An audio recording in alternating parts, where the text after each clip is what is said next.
Adu coba di lagu Sukawati Sana Wangyang Jitian Pilih Dane di penyarikan Bulan Batur Satu Cita Raut dalam Kalimantan Menikah para raut Jitian Selarang Sami dengan acara Ubud Royal Weekend Istirone memargiang acara rembuk sastra ring semang Kalimantan sange Wangyang Jitian Sesanti angayu bagia kantor delegate ide perkara berkari sesunan Sarang Sami Pemekas delegate ide berkari saling dengar acara ring kayangan Batur Kala tidak berkala saling dengar ring guru-guru lebah Kala tidak berkala Sarang Sami saling melingkar-melingkir ring sedibat jaga kubut dan yang sampun menjangkan sangkan yang asih paswecan ide Presiden kali bangkit titiang kali tapi dalam titiang Sarang Sami iringan titiang di sejeroning memiletin acara rembuk sastra sanding ambil bantang Ubud lan Batur dalam perspektif teks dan kesejarahan. Semogi parikrama puniki sida memargi anda lampel karya sidang don anduk pasocan ide utara Sarang Sami.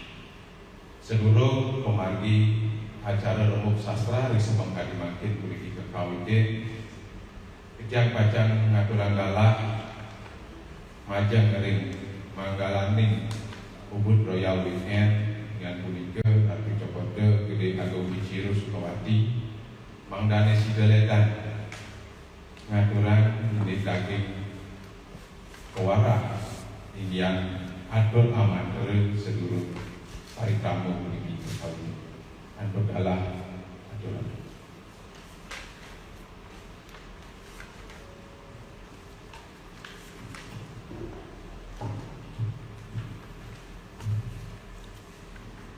ini semua di dalam tiba yang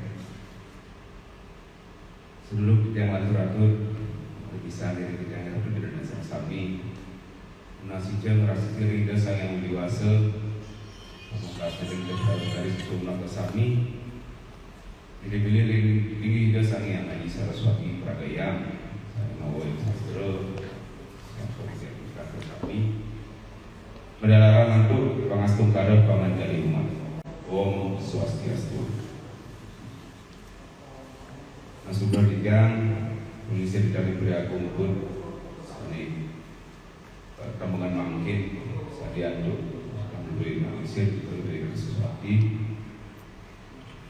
Dadal ring para narwakil satu kali sekini dari mencarikan orang seperti sidra menjenan galah Pacang iri yang mau sebagai sastra berkuas.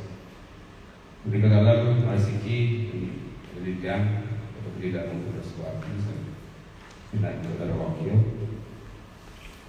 Para dinanya Sarang Sami para rauh ring syukur bisa dalam Semang Kalimantan dalam pemekas pisang para akiti para pamiarsa sadaweta ring buri rio biru paumahan suang-suang saking mear sayang cara politik live saking akun Instagram Ubud Royal Weekend sareng Hilu Ubud sareng terus nasib yang Dugrayang yang pina kenganggane perwartake Sironim dan Ubud Royal Weekend dalam Kalimantan Semang Kalimantan acara aturan acara rembuk sastra sani memudo kawi membantang Ubud dan Batur dalam perspektif teks dan sastra. Acara rembuk sastra sani pelaksanaan yang berangkali minggu ring Raines Saniskara sampun memargi pawilangan kaping kira-kira 6 awit sampai bulan April itu situasinya. Aris kuentar pemargi bedah sastra puniki rembuk sastra beliau itu dios Tujuanipun wandah maos daging-daging sastra rumani menggali informasi ngerereh daging-daging sastra mugi-mugi weten dikenal betul Ironi lampahan kauripan lampahan sudarman agama dalam tinggalah mencik terguna tadi mungkin dari yang tidak ke Rawartake Ibu RW begini unsur Gawagung Pamampura binabdo dan kestiron bidang nyangere kestiron bidang umarkia parikramo acara dari mangkit binabdo dan nedat manut kestiron arsa dalam sesana bidang tersalin unsur Gawagung Pamampura bogi-bogi nabi sa itumarkia ngayu bos nabi sa dipresida faktur wetan pikenokipun ditambah iraga serasami kemargia saudara wani agama saudara wani kado. Aige tadi puniko dari presiden kantor ada bos kita musuh bos yang bilang isir jayang orang-orang titik jayang pendekat titik ada dengan jalan yang keluar dan dengan jalan yang kebantangan mengejar lajar pemaki selanjutnya. Aige dari puniko istikatur binaker pengangkat dinatur sinar bijak untuk para santi. Om santi santi santi om.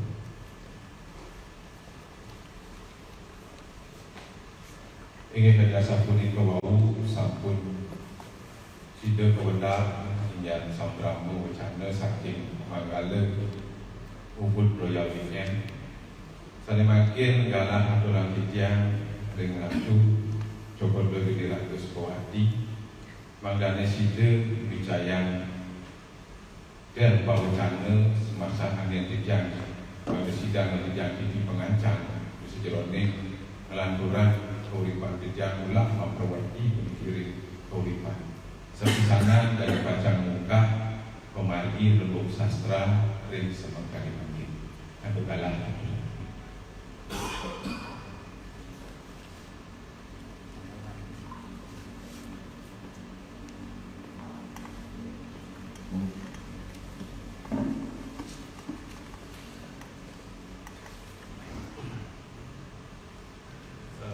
semua itu bagus dalam kerja dan kerja dalam kapingajang ring tuan ring beliau semua lawan kerja tuan ring kuliah terayu misalnya sudah tahu mungkin semua lawan kerja pemukasnya ambil dulu dijang sekarang kami menonton sudah dijang onek siki sampai sudah semangat mati. Orang itu sebelum bidang intermatur, para tahu sami demikian, aku sami masih cari kesusunan pemukasnya ini, kesusunan ini. Batu kiri ke kubur, pemukasnya berubah dengan untuk sami. Satu kan buat geraku bidang sami rakyat makin wadah mausan ungkap kewenangan pemakai di atas rasami bekasnya itu tidak kita kubur waktu dikayu lainnya makin kewenangan acara sekali makin orang itu sebelum kita mengatur ini menasi jauh oleh bisa kita susunan bekasnya kita jaga kubur merarap untuk mas tangkara menjadi rumah Om Swastiastu dan itu awal baik tidak orang makin yang ada dulu ini generasi baru dari generasi milenial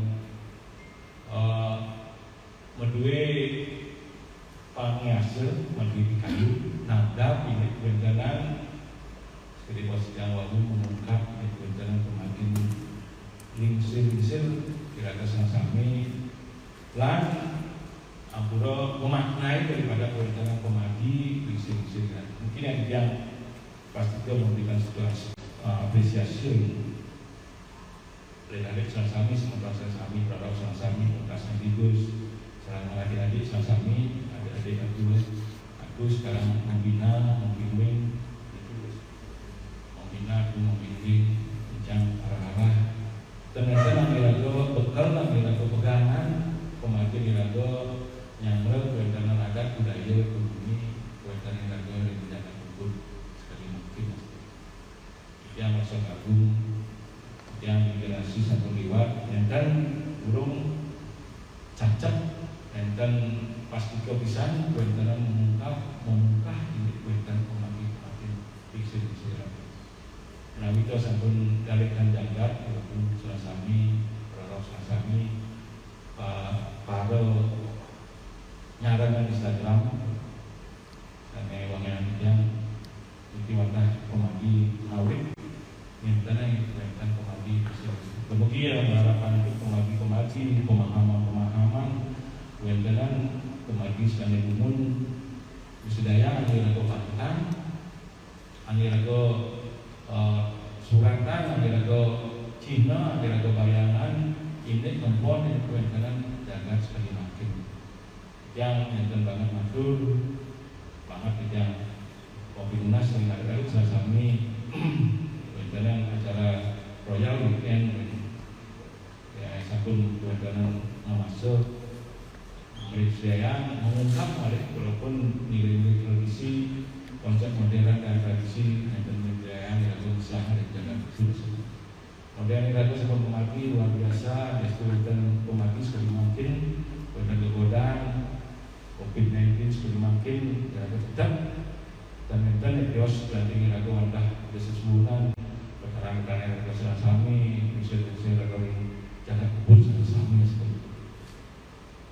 Menikah mun yang aku bijang dumugi makna daripada pertemuan antara Batur dan Ubud, khususnya kedatangan sesuatu dari Perut Lebah yang mampu kewenangan ini Lebah secara suka dan dari Ubud. Kemudian angsa-angsa mudah-mudahan memulihkan kerajaan meralakan ini kewenangan jaga ekonomi sekali makin. Asa punika Igus sama-sama sama-sami bisa kita matur, boleh bisa kita kurang apresiasi anak-anak kita, cucu-cucu kita, bapak dan sebagainya. Ini sampun bersedia mengadakan acara sepisanan dan besar dan luar biasa bagi bidangan itu ring lainnya menjadi lang. Seketika berkenan tidak langsung tidak mengasihkan pengalaman kuda kalau kita bukan genah galah pikiran mereka kalinya terus kami demikian atau tidak sila bidang untuk ramasani santi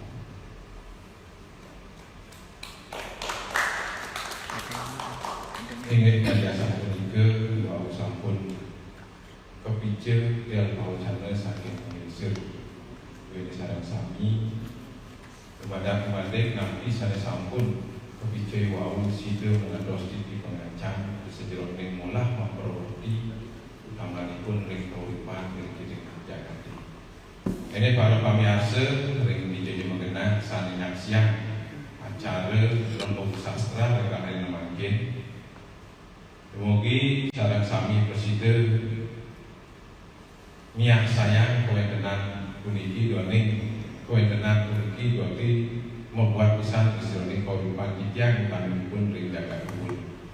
Ingin teman-teman panjang atur sejerone kemargi acara Lembung Sastra puniki bacaan atur saking pertama punika bacaan binaga Narawakya hingga punika linggih dane jero pengarikan bulan Batur kesarengan antuk Cokorda Gede Dharma Putra Sukawati sana jaga bacaan pentar oleh Cokorda Gede Bayu Putra antuk kalah aturan kijang ring Cokorda Gede Bayu Putra mangdane sida nyeterang 10 paliheng pemargi Rembuk Sastra ring Semak Kadipaten. Ini tu galah kata.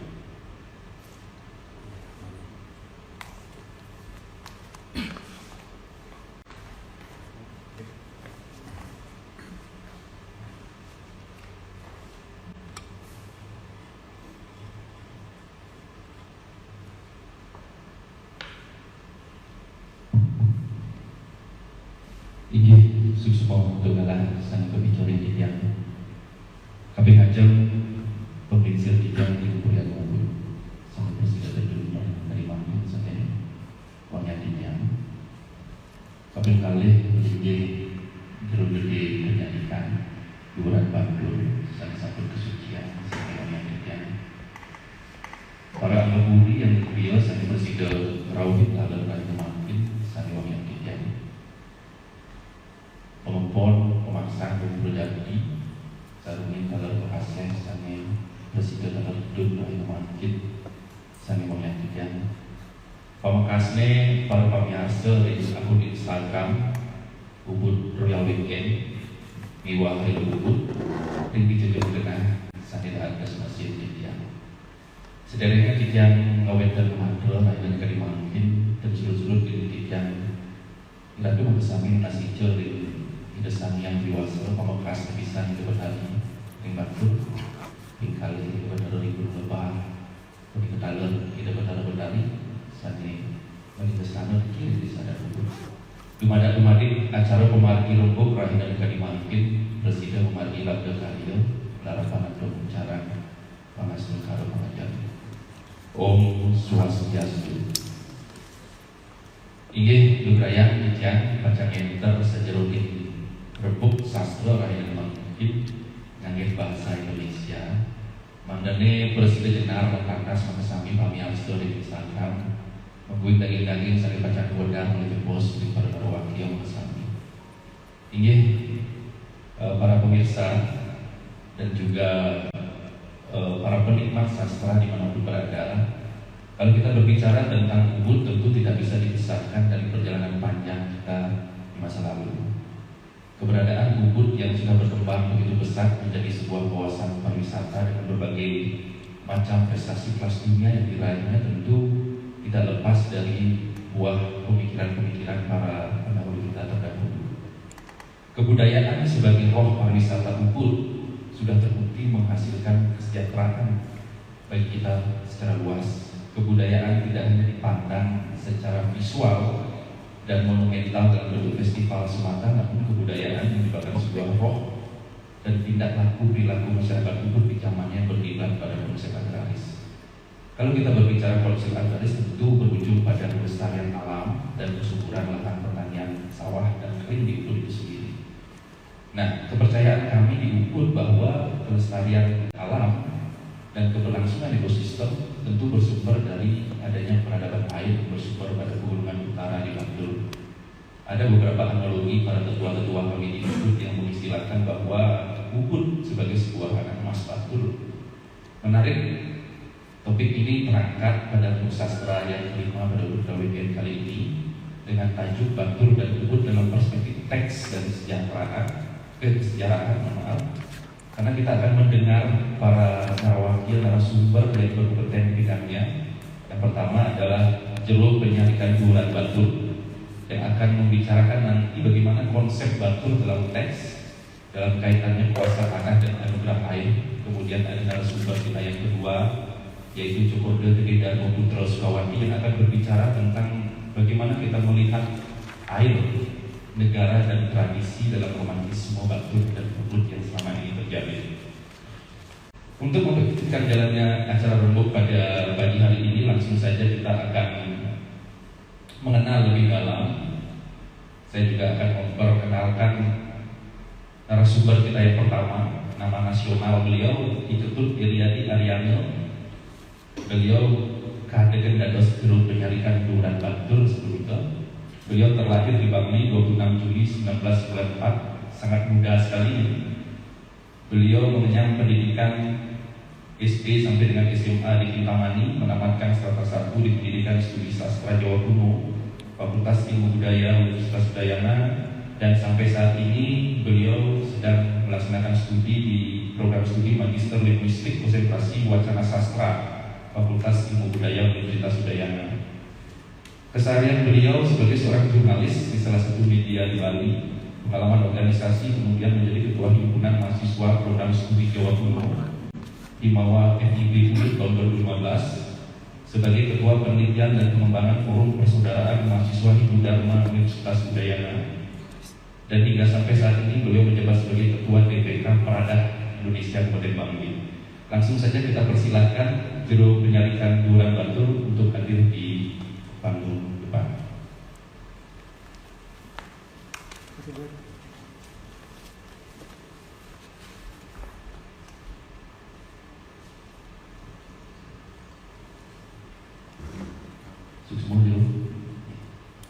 Narasumber kita yang kedua, beliau bernama lengkap Cokorda Gede Darmo Putro Sukawati, terlahir di Denpasar 10 Agustus 1986. Beliau menamatkan pendidikan strata 1 Bachelor Business di Monash University Australia. Dalam keseharian beliau berpraktek sebagai pelaku usaha bidang pariwisata dan sekaligus sebagai pengompol burung lebah. Beliau akan mempresentasikan tentang bagaimana konsep air, negara, dan tradisi dalam romantisme Batur dengan Ubud. Bagi kita silakan langsung saja Cokorda Gede Darmo Putro Sukawati untuk hadir ke depan.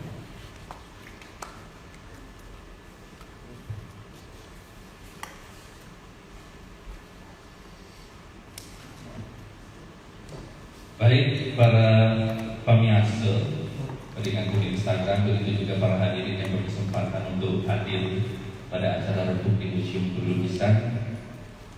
Berkenaan dengan tajuk kita melihat Batur dan Ubud dalam perspektif teks dan kesejarahan.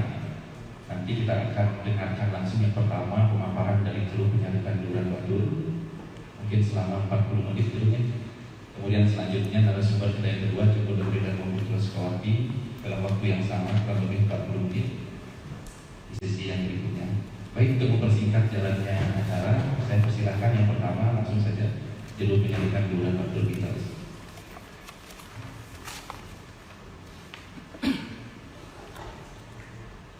Om Swastiastu, Om Namo Buddhaya, Katawiyantu Wiswata, Om Pawinamastu.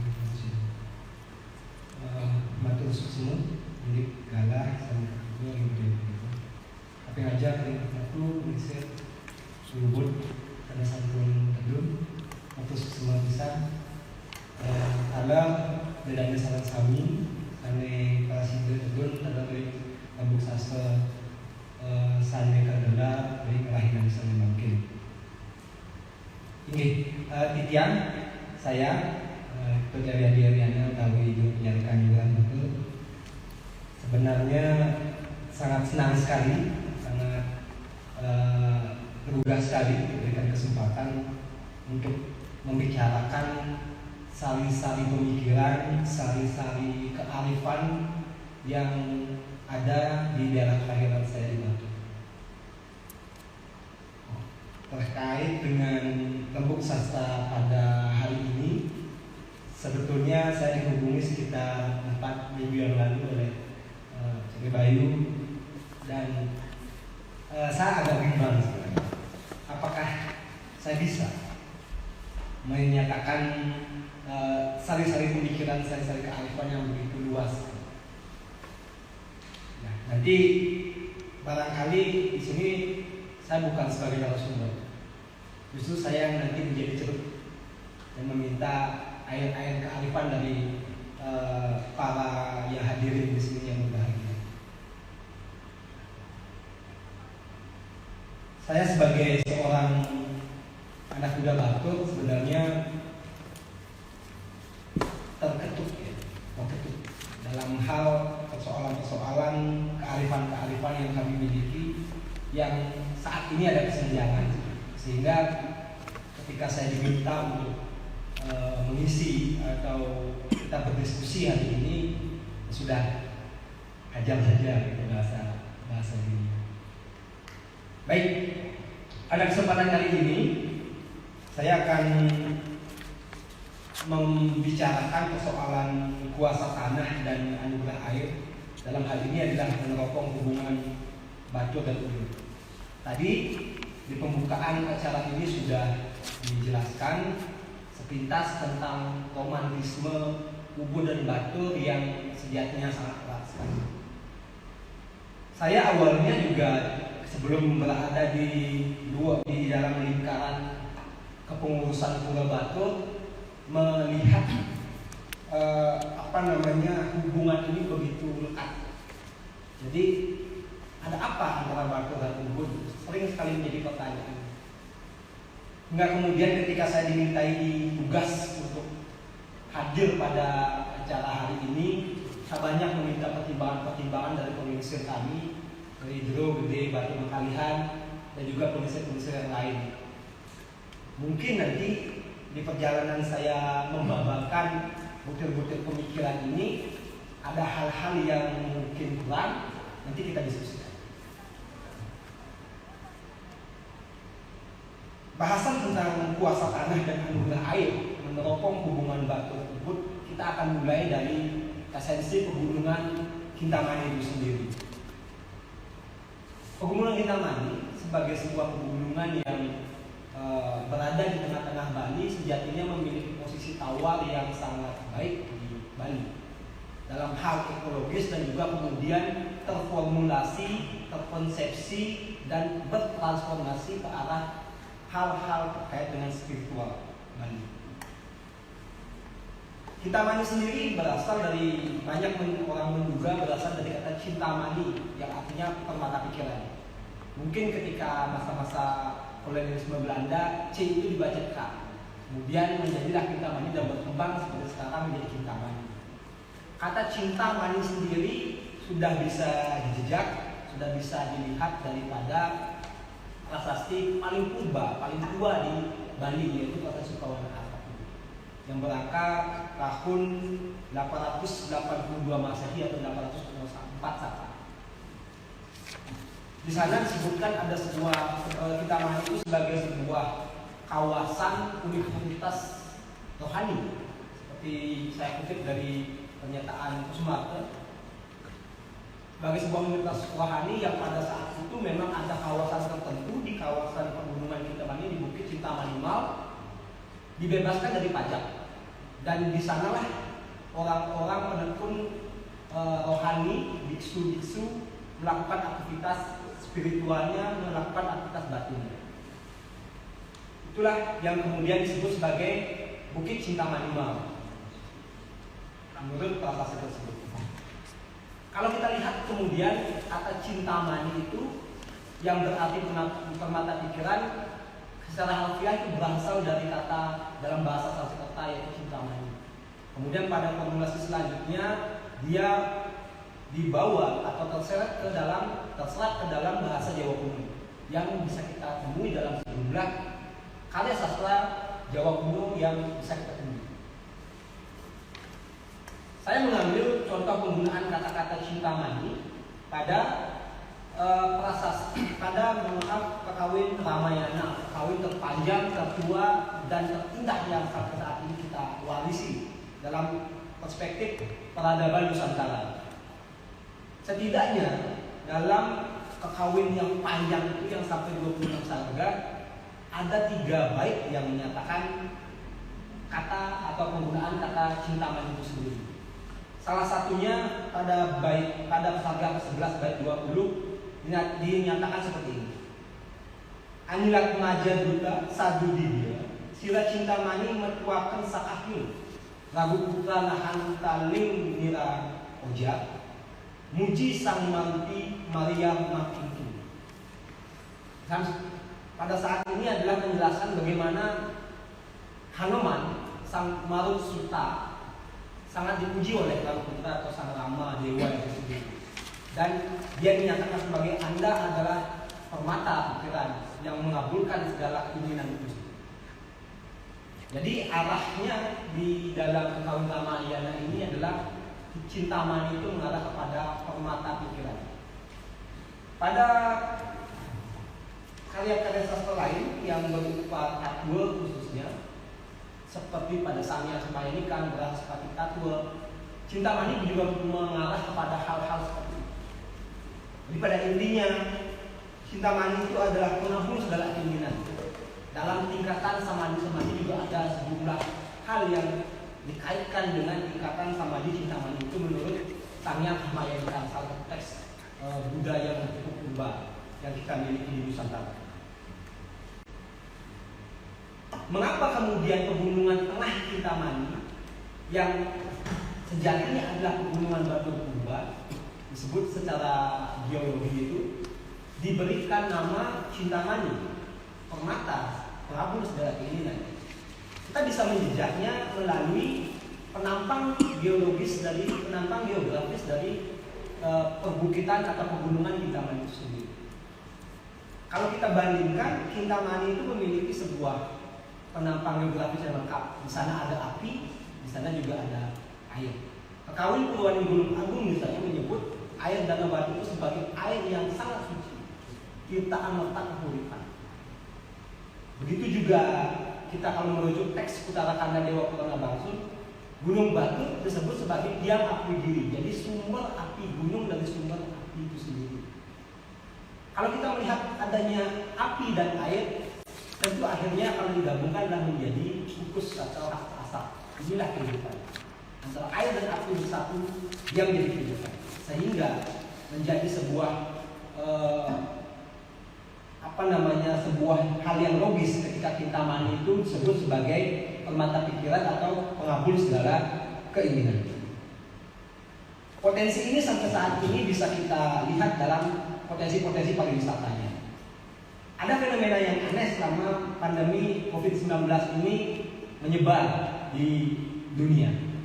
Ketika pariwisata Bali itu melesu, tidak ada kunjungan, bahkan pada Agustus ini cuma 47 kunjungan wisatawan asing yang datang ke Bali. Kintamani itu ramai. Saya bingung juga. Coffee-shop yang ada di Kintamani itu ramai. Kenapa? Beberapa kawasan di kawasan Kaldera Batu itu ramai dikunjungi wisatawan domestik. Ada apa sebenarnya? Potensi itu masih ada. Kalau kemudian Rembuk Sastra ini pernah membahas bahwa pariwisata bukan hanya soal kesenangan, tetapi juga ketenangan, barangkali inilah inti dari potensi yang ditawarkan oleh Kintamani itu. Kintamani memberikan sebuah nuansa ketenangan, wisata ketenangan, bukan hanya sekadar ketenangan, yang barangkali bisa dijadikan alternatif untuk menghadapi pandemi COVID-19 ini, sehingga ramai terus. Kemudian melalui penugasan saya ini pada hari ini dalam Buku Sastra, saya mengambil sebuah pokok bahasan tentang kuasa tanah dan anugerah air. Dan di sini saya membaca konsep Betari Sakti Baton Makanya. Ini mungkin agak spiritual sekali ya bahasan kita, tapi saya mencoba mempunyai konsep bahwa apa yang kita junjung itu jadi sistem ekologis juga. Pada intinya adalah sistem ekologis yang kemudian diterjemahkan, disimbolkan dalam bentuk-bentuk yang lebih abstrak, yang lebih di skala. Di pegunungan Kintamani sendiri, konsep pusat sadana itu bukan hal yang baru kita temukan. Sejumlah desa dengan konsep pemujian pusat sadana itu masih kental sampai sekarang. Misalnya saya ambil contoh perbandingan biar kita tidak hanya membicarakan batu dalam Punyan. Punyan ini suatu desa yang tua dan bahkan Ida Betara Dakonta atau Sebatara Pancari Jagat itu sudah disebut dalam sejumlah prasasti Bali Kuna seperti prasasti Buahan, prasasti Abang Erawang sebagai salah satu Punyan juga yang menjadi orientasi masyarakat di Lingkang Lanu atau masyarakat desa di pinggir danau itu sendiri. Konsepnya sama. Purusa Pradana. Purusanya adalah Hyang Dakonta sebagai simbol dari lingga itu, sebagai aspek-aspek maskulin, sebagai aspek-aspek yang rohani. Kemudian Pradananya adalah Sugera Pengampet, Ratu Ayu Bini Dalam Dasar. Mitos-mitos yang berkembang kemudian mengarahkan bahwa Hyang Dakonta ini adalah ke dalam Solo, yang Betara Pancing Jagat adalah ke dalam Solo yang mencari bau dari tahu dunian, pohon dunian yang begitu sangat semerbak baunya. Dan Ratu Ayu ini adalah sebagai aspek-aspek kelokalan. Kelokalan kemudian dengan aspek luar bersatu, Nusa Pradana bersatu, jadilah kehidupan dunia itu sendiri. Itu konsep yang ada di Punyan. Saat ini diterjemahkan dalam bentuk-bentuk pagelaran mitos barang bentuk. Kebetulan ini kita di sasi ketiga, sebulan lagi kalau tidak salah akan digelar barang bentuk itu karena musabenya wayah, musabenya itu berkembang. Musabenya yang berisi setiap 2 tahun sekali dipergelarkan barang begitu itu. Esensi adalah pertemuan dari Ida Betara Ratu Benta atau Ida Betara Kanjeng Jagat dengan Ida Betara Ratu Ayu Bingit dan Minasa.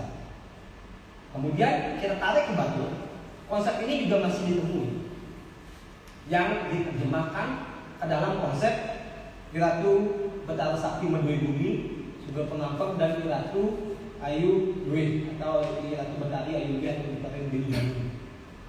Konsepnya ini juga Purusa Perdana, keyword tangan Purusa Perdana maskulin dan feminin. Hanya saja aspek femininnya di Batur dia lebih bisa kita katakan lebih dimuliakan satu level, walaupun sebenarnya tidak bisa kita pisah-pisah sedemikian rupa karena keseluruhannya adalah satu keseluruhan konsep, kepaduan dari konsep. Jika kita baca sepadanannya konsep Purusa Perdana ini, Betara Medoi Bumi dan Betara Dewi Danu juga bisa kita temui di sejumlah pura yang ada di Batur itu sendiri. Misalnya di pura Alas Arum Batur, konsepnya sama. Kemudian memang kalau ditarik ada kepercayaan oleh kedua kami, pura Alas Arum itu memiliki esensi yang lebih arkais daripada di pura Ulun dan Batur ini. Karena kita ada bentangan sejarah yang cukup panjang sampai ke formulasi Batur. Ketika kita berhadapan dengan konsep Purusa Perdana ini, kemudian saya mencoba membaca apa sejatinya esensi pemujaan terhadap Ida Betara Sakti Mekalihan. Setelah amati yang sejatinya sudah sangat-sangat kentara adalah konsep pemuliaan tanah dan pemuliaan air. Tanah, Medoi Bumi, Pancer Jagat, artinya dunia, artinya tanah, artinya wilayah. Pancer Jagat, artinya pancan jagat. Medoi Bumi yang memiliki bumi. Kemudian danau, Dewi Danu, yaitu Ayu Bingit, Ayu Dwi adalah aspek-aspek keairan. Dari konsep ini kemudian kami mewarisi konsep Pasihan Ida Betara. Pasihan Ida Betara Sakti. Nah, konsep ini yang kemudian menjelma yang menjadikan Batur sebagai salah satu pusat epicentrum subak-subak ilahi.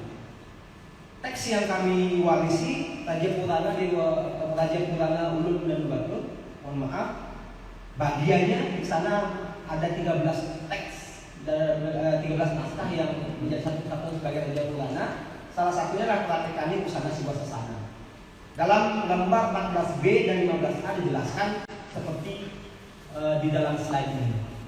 Jadi saya bacakan Ratu Gunung Menang, Pasian Ida 32, Ratu Medoi Jagat, Pasian Ida 35 desa, Pasian Ratu Yogiu 21, Salikur desa, Ratu Sakti Ring Sinareta 45 desa, Neka Wenang di Pasir Sira, Wenang di Luang Buleleng, Kangin Nia Tiaya, Neri Negara Sedau Pieh Kuda, Pulau Nia Dangin Yeh Sumi, Mangkana Liring Siwa Sesana Kadi Arab, Urete Ndang Pawangun Tekani Desa, Asemo-semo Paulahin Agama.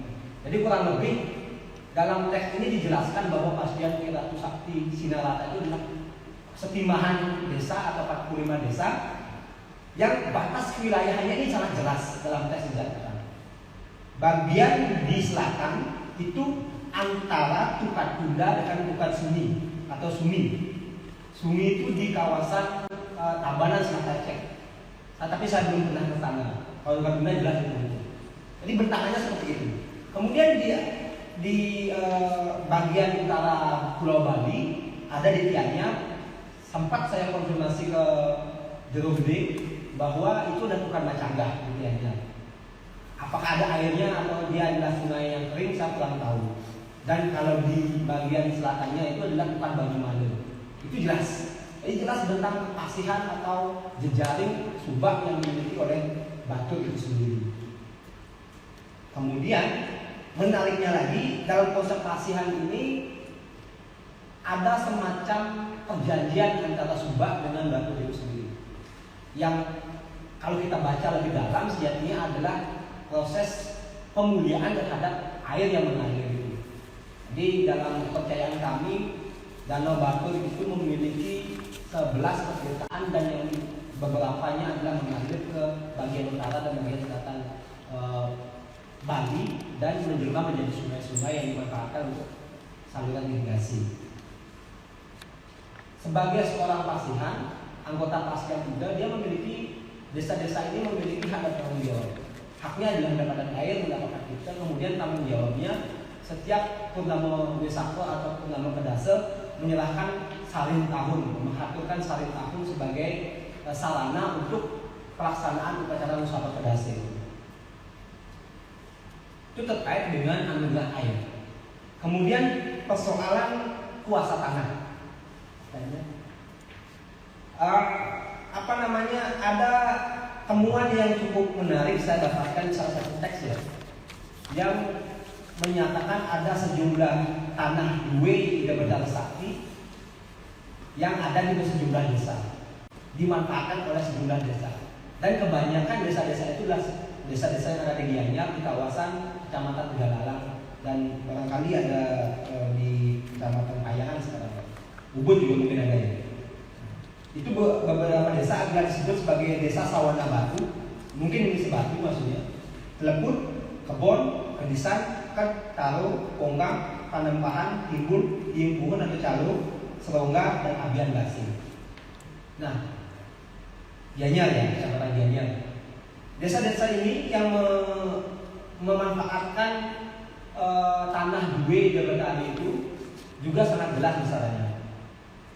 Nah, misalnya ini desa Sawana Batu, dia memanfaatkan sebanyak atau seluas 25 tenah. Itu tenah adalah sebuah alat ukur ya, tapi berita menyatakan itu tidak memiliki kepastian nilai atau kepastian ukuran yang jelas kalau kita bandingkan konversi dengan ukuran sekarang. Ada juga teleput yang memiliki atau yang memanfaatkan Due itu sebanyak 10 tenah, Kebon itu 5 tenah untuk cari kebau, Kedisan 5 tenah, Kad 10 tenah, Taro 10 tenah, Ponggang 2 tenah, Panempahan 2 tenah, Timbul 2 tenah, Impun atau Calo 1 tenah, dan Serongga serta Abian Basi masing-masing 55 tenah. Dari pemanfaatan tanah-tanah Due ini, mereka dikenai kemudian persembahan. Ini mohon maaf, saya kemarin cek kembali Sawana Batu itu apakah ada apa tidak ya, karena ketika penulisan ini mungkin saya kurang teliti. Tapi yang diimbul itu memang dijelaskan berapa persembahan kemudian yang harus dihadirkan. Yang paling menarik adalah Teleput ya. Desa ini harus mempersembahkan 10 ceheng tembaga beras pacek, kemudian asasa kelapa mahijangan kuren dan pabungkul kuren. Kalau sisanya desa-desa yang lain adalah lebih banyak beras. Seperti Kebon itu 20 ceheng tembaga beras saja, kemudian desa 20 ceheng, Kad dan Taru 10 ceheng, Ponggang 20 ceheng, Panempahan 30 ceheng, dan Serongga serta Abian Basi masing-masing 55 ceheng. Ini penghitungannya juga saya kurang paham dengan konsep pengumpulan ini, karena kalau kita amati Kebon yang cuma 5 tenah itu menghasilkan 20 ceheng, sedangkan Ponggang yang hanya 2 tenah 20 ceheng. Tidak ada ukuran yang pasti. Kalau Serongga kemudian Abian Basi 55 ceheng, bisa mungkin kita ukur kemudian gabung 10 tenah menjadi 10 ceheng, Kad dan Taru 10 tenah menjadi 10 ceheng, mungkin satu tenahnya itu dihargai atau dihitung dengan 1 ceheng. Tapi yang lain-lainnya ini berbeda sekali. Apa kemudian ini lebih ke arah daya produksinya saya kurang tahu selanjutnya. Oke, selanjutnya. Nah, yang selanjutnya karena saya tugaskan khusus Ubud, tapi mohon maaf sekali saya belum menemukan data yang benar-benar pasti menyatakan relasi dari Ubud dan Batu itu sendiri yang tersurat yang benar-benar dapat dipertanggungjawabkan datanya itu belum saya temukan sampai saat ini. Mungkin nanti satu yang nanti akan banyak menambahkan dan banyak mengisi. Tetapi banyak tuturan-tuturan yang bisa kemudian kita sejatinya kita jejak ya, tuturan-tuturan dari polisi kami. Kemudian setelah saya konversi, coba saya perbandingkan dengan data-data geologi ternyata masuk akal. Seperti yang saya sampaikan di awal tadi, Gunung Batur yang sekarang, pegunungan Kintamani yang sekarang itu pada masanya 29.000 tahun yang lalu adalah sebuah gunung super vulkano yang sangat besar sekali. Ada menyebut ketinggiannya sampai 5.000 meter di atas permukaan laut. Kemudian kerucutnya itu adalah Gunung Abang menyatu dengan Gunung Pendulisan. 29.000 tahun lalu letusan yang sangat dahsyat terjadi yang membuat kaldera batu itu tercipta, kaldera satu batu tercipta.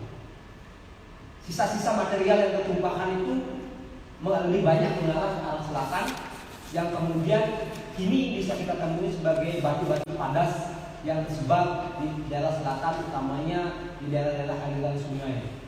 Saya tadi berangkat dari Denpasar, saya melihat di kawasan Sukawati itu ternyata dulu ada tebing. Saya kurang tahu nama daerahnya, di jembatan kecil itu dulu ada tebing, sekarang diratakan. Saya lihat sepintas ternyata itu adalah padas yang bagus. Itu barangkali ada sisa material purba yang diletuskan oleh Gunung Batur itu sendiri.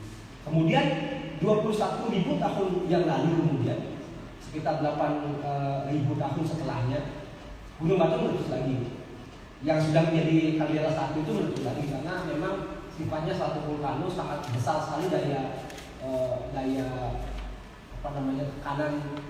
tekanan panas buminya, tekanan geologinya, sehingga meletus lagi sehingga melahirkan kaldera batu kedua.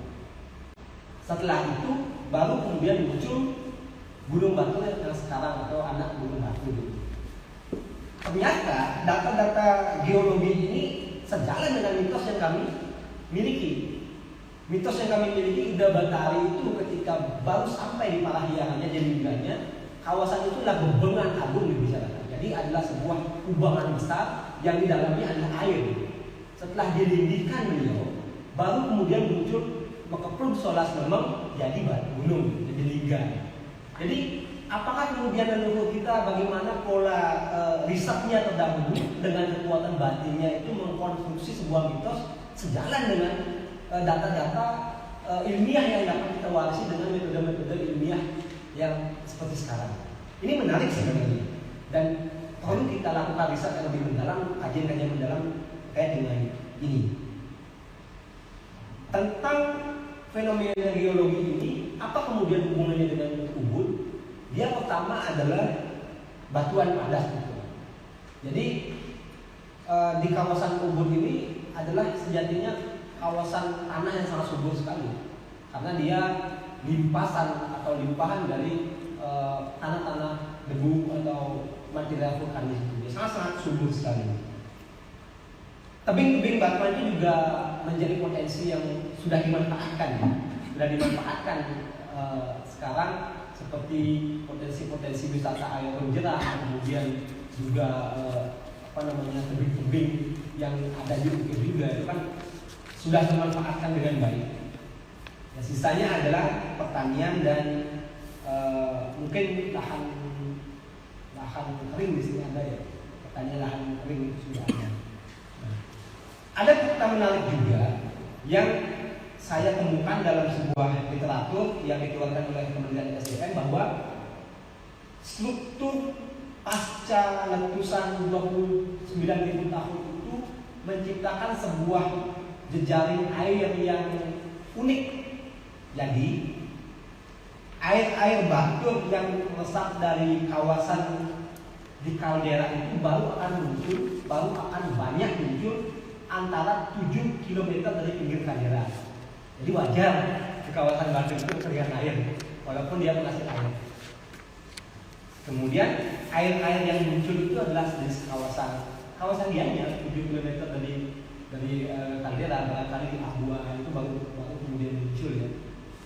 Sehingga barangkali ini juga yang menjadi dasar logis dari adanya sistem pasihan. Ada semacam subsidi silang. Jadi kepada kawasan konservasi dan kawasan yang menghasilkan yang produksi memberikan semacam kebutuhan pangan untuk mensubsidi kawasan konservasi yang minim air ini. Dan Ubud dampaknya menjadi salah satu air-air yang keluar. Jadi kawasan-kawasan yang terpilih oleh Hidayat Bestari itu keluar. Termasuk mungkin mitos-mitos yang kita temui dengan tampak siring itu kalau kita ukur sudah di luar 7 km itu. Sangat masuk akal sekali mitos-mitos yang kita miliki kemudian dengan konsep temuan-temuan biologis yang berkembang yang lebih mutakhir kemudian. Nah, tentang hubungan Batur dan Ubud kita juga tidak bisa kita lepaskan dengan konsep pura dan puri. Dan soal Batur, kami salah satu desa yang memiliki sejarah panjang. Jadi babat-babat, kemudian sejumlah teks yang tradisional yang saya temukan seringkali menyebut desa kami itu sebagai desa yang membangkang pasca ekspansi Majapahit 1343. Melalui formulasi saya bisa memformulasikan model perkembangan desa kami dengan relasinya kemudian dengan puri-puri di Bali itu menjadi 3 fase, yaitu pra-Batur, kemudian ketika masa pemerintahan dalam Moturenggong, dan pasca terkuburnya Batur. Ketika pra-Batur itu adalah kawasan-kawasan desa-desa kecil yang menurut keyakinan sejumlah penelisir kami yang diwarisi secara temurun-temurun itu ada sangat banyak sekali. Basis-basisnya seperti Tamburyang, Sinarata, Cempaka, kemudian ada beberapa desa kecil seperti Dusuh, kemudian Alas Kenyiri dan lain sebagainya. Pada masa-masa pra-Batur ini, desa-desa itu konsepnya ada anti kolonialisasi. Jadi mereka menolak ekspansi atau kolonialisasi Majapahit atas Bali. Sehingga akhirnya konsep-konsep pemberontakan itu muncul di sana hingga akhirnya sedikit bisa diredam dengan penugasan Sri Kresna Kepakisang sebagai raja atau adipati Bali oleh Majapahit karena beliau memiliki darah Bali. Tetapi pemberontakan sisa-sisa itu belum bisa sepenuhnya diredam. Menurut tuturan sejumlah penelisir kami, letupan-letupan itu masih terjadi dan terjadi pro kontra antara masyarakat di kawasan Kalimantan ini. Ada yang pro dengan pemerintahan dalam atau pemerintahan Gel-Gel, ada yang juga kontra. Hingga kemudian pada masih kurang lebih abad 16 sampai 17 pada pemerintahan dalam Moturenggong terjadi sebuah revolusi yang besar ya. Jadi dalam bisa mediasi antara pro dan kontra masyarakat untuk kontra ini kemudian mengkonstruksinya menjadi sebuah desa yang kemudian diberi nama Batur. Desa-desa ini ada juga yang berasumsi bahwa sebelumnya memang habis penduduknya karena ada persoalan wabah dan juga peperangan itu yang terjadi yang antara pro kontra itu yang menghabiskan jumlah penduduk. Ketika masa dalam Moturenggong ini, Batur menjadi sebuah satu kesatuan desa yang kemudian dinamai Batur. Ada sebuah pertentangan, apakah nama Batur itu diambil dari kata Watur yang nama atau abiseka dari Moturenggong, dalam Moturenggong, apa dalam Moturenggong itu diberikan gelar karena berhasil membuat desa bernama Batur. Itu masih menjadi pertentangan yang cukup sering terjadi di antara pemahaman penelisir kami. Tapi yang jelas ada sejumlah kesepakatan yang dihasilkan dari proses mediasi dalam itu terhadap desa-desa di kawasan Gunung Batur. Yang pertama adalah ngadegan Jero Gede Batur kalian. Yang kedua adalah membangun Meru Numpang Solas ini Hidayat Bestari saat ini. Yang ketiga adalah menghilangkan wangsa dari kawasan desa itu karena ada beberapa penduduk yang memang ditugaskan oleh puri-puri di Bali ketika itu untuk masuk atau ke dalam kawasan komunal itu. Kemudian pemberian nama Batur kemudian bisa kita lihat, kalau kita lihat merujuk pada kamus Jawa kuno berarti bisa fondasi dan juga bisa berarti pelayan. Itu kemudian pada pasca terjadinya dan desa Batur itu disebut sebagai sahabat alim. Jadi mulai terjalin antara komunikasi antara pura dan puri, Batur dengan puri-puri yang ada di Bali. Salah satu antropolog dunia, Thomas Arthur, menyebut hubungan puri dengan Batur ini seakan lebih hangat, lebih intim dengan koalisi-koalisi desa Bali Agranya kemudian. Tapi saya pikir pendapat ini perlu kita perbincangkan lagi, karena selama ini hubungan koalisi-koalisi ini juga masih terjadi. Setidaknya ada dua selain hubungan pura dengan Batur, itu pura puri dengan pura Batur dengan puri, yang juga kita masih warisi, yaitu adalah hubungan dengan menurut konsep Batur sendiri Ide Betari dan Pasihan. Pasihan tadi saya sudah jelaskan. Kalau Batur sendiri lebih banyak kepada desa-desa yang berada di kawasan tersebut sebagai koalisinya atau banunya Batur pada masa sejarah yang lampau. Pasca terbentuknya Batur ini kemudian tersusun juga model pemuliaan yang ada dalam Batur Negoro sendiri. Karena beliau berhasil memediasi, kemudian menenteramkan, menjaga urusan Batur, beliau saat ini dimuliakan sebagai seorang Ide Betari dengan wujud pelimbingnya dan merit tingkat 9. Dan entah kebetulan seperti apa, Puri Ubud yang memiliki amungan terhadap Ide Betari dan Batur itu sendiri.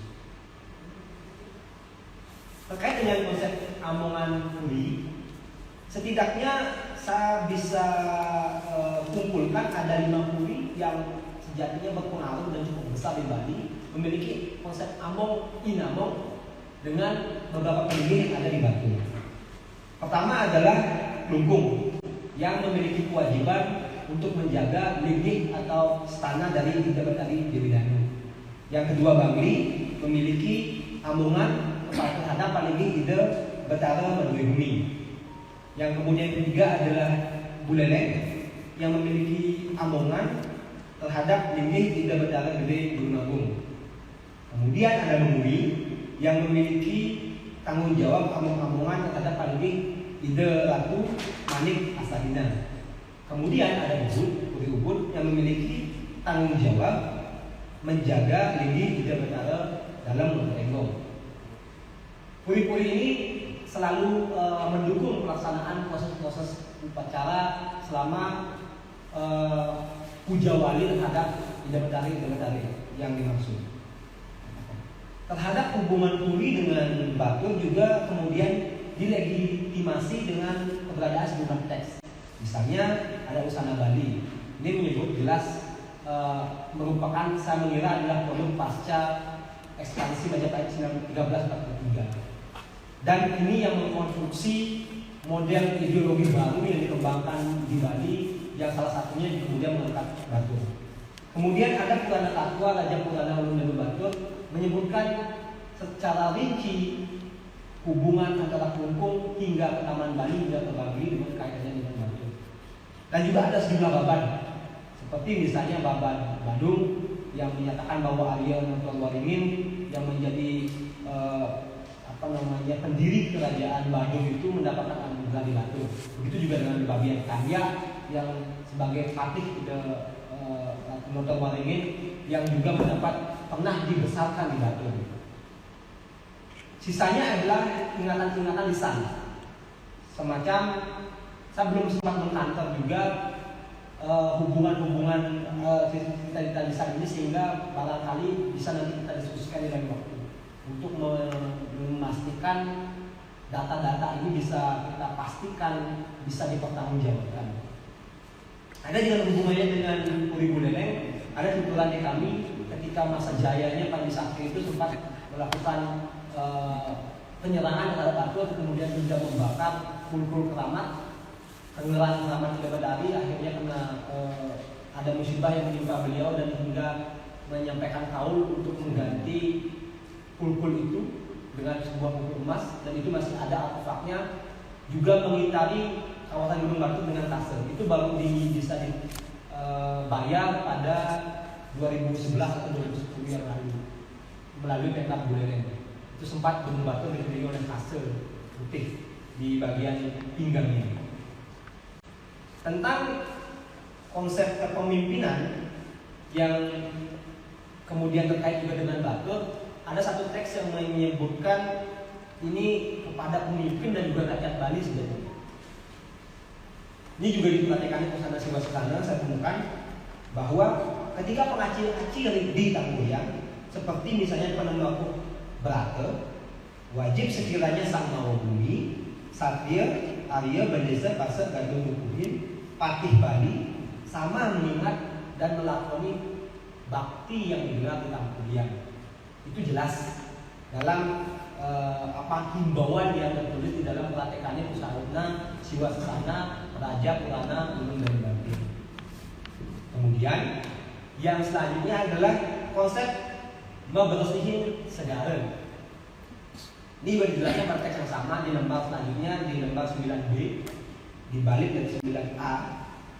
Jadi ketika ada pelaksanaan upacara pembersihan segara, sebagai kepatutan sang mawa bumi melakoni siwaksana abhisika bumi di Tanggoyang, patut sang mawa bumi, Satya, Arya, Patih Bali, Brahmana Bunda, Brahmana Dewi mengharapkan ini Bagawan, Brahmana Bau Sastra melaksanakan abhisika kerti di segala alit.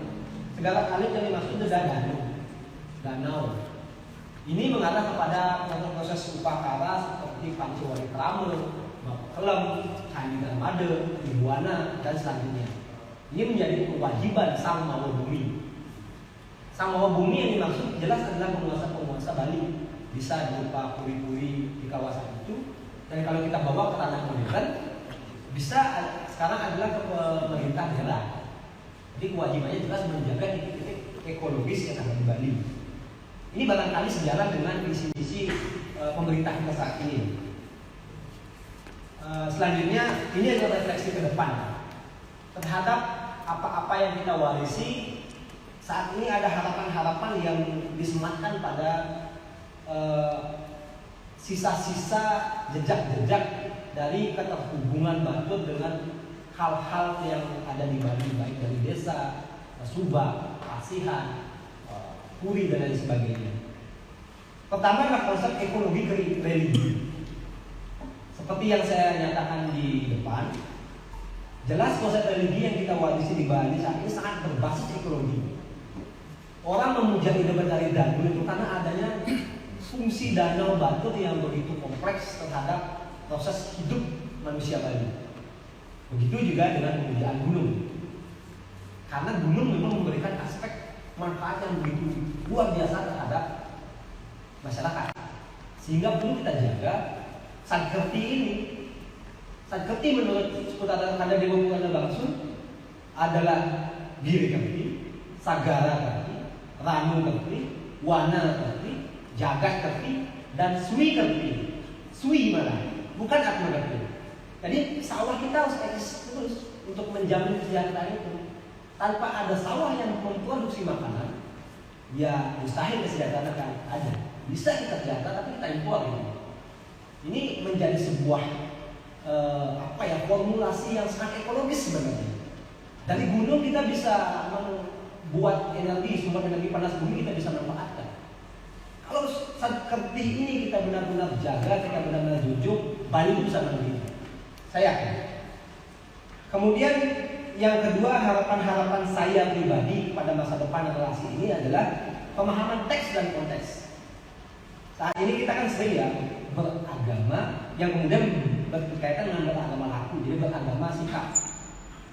Kita sering melaksanakan upacara, tetapi lupa konteks dari pelaksanaan upacara yang dalam teks itu kita lupakan. Misalnya kita ke pura, kemudian setelah di pura melaksanakan kesembayangan, sampahnya kita buang di pura. Padahal esensinya menjaga kebersihan, menjaga eksistensi kelestarian lingkungan, tetapi kita malah mencemari lingkungan itu sendiri. Kita melaksanakan bakti pakulam, danau kerti, tetapi danau juga masih terkenal sampai saat ini. Existidanya masih banyak. Sehingga Danau Batur juga menjadi salah satu danau prioritas nasional yang dikembalikan ke dalam saat ini sekarang. Selanjutnya adalah saya berharap dari relasi ini ada gerakan literasi yang masif. Jadi saat ini saya pikir masyarakat Bali memang memiliki bulu pedidi. Dalam artian beberapa waktu yang lalu kita sempat memanas dengan konsepsi-konsepsi yang sejumlah orang diyakini tidak sesuai dengan konsep Bali. Kemudian kita jadi geseran kepada masyarakat yang sejatinya adalah saudara kita sendiri. Saya melihat fenomena-fenomena itu, konflik-konflik sosial itu terjadi karena ada ruang kosong yang selama ini tidak pernah kita isi. Beragama, yang kita lakukan beragama secara begitu saja, tanpa ada pemahaman-pemahaman makna-makna yang kita masuki. Sehingga kita sebagai orang Hindu Bali melakoni agama dengan Hindu Bali tapi kosong di dalamnya.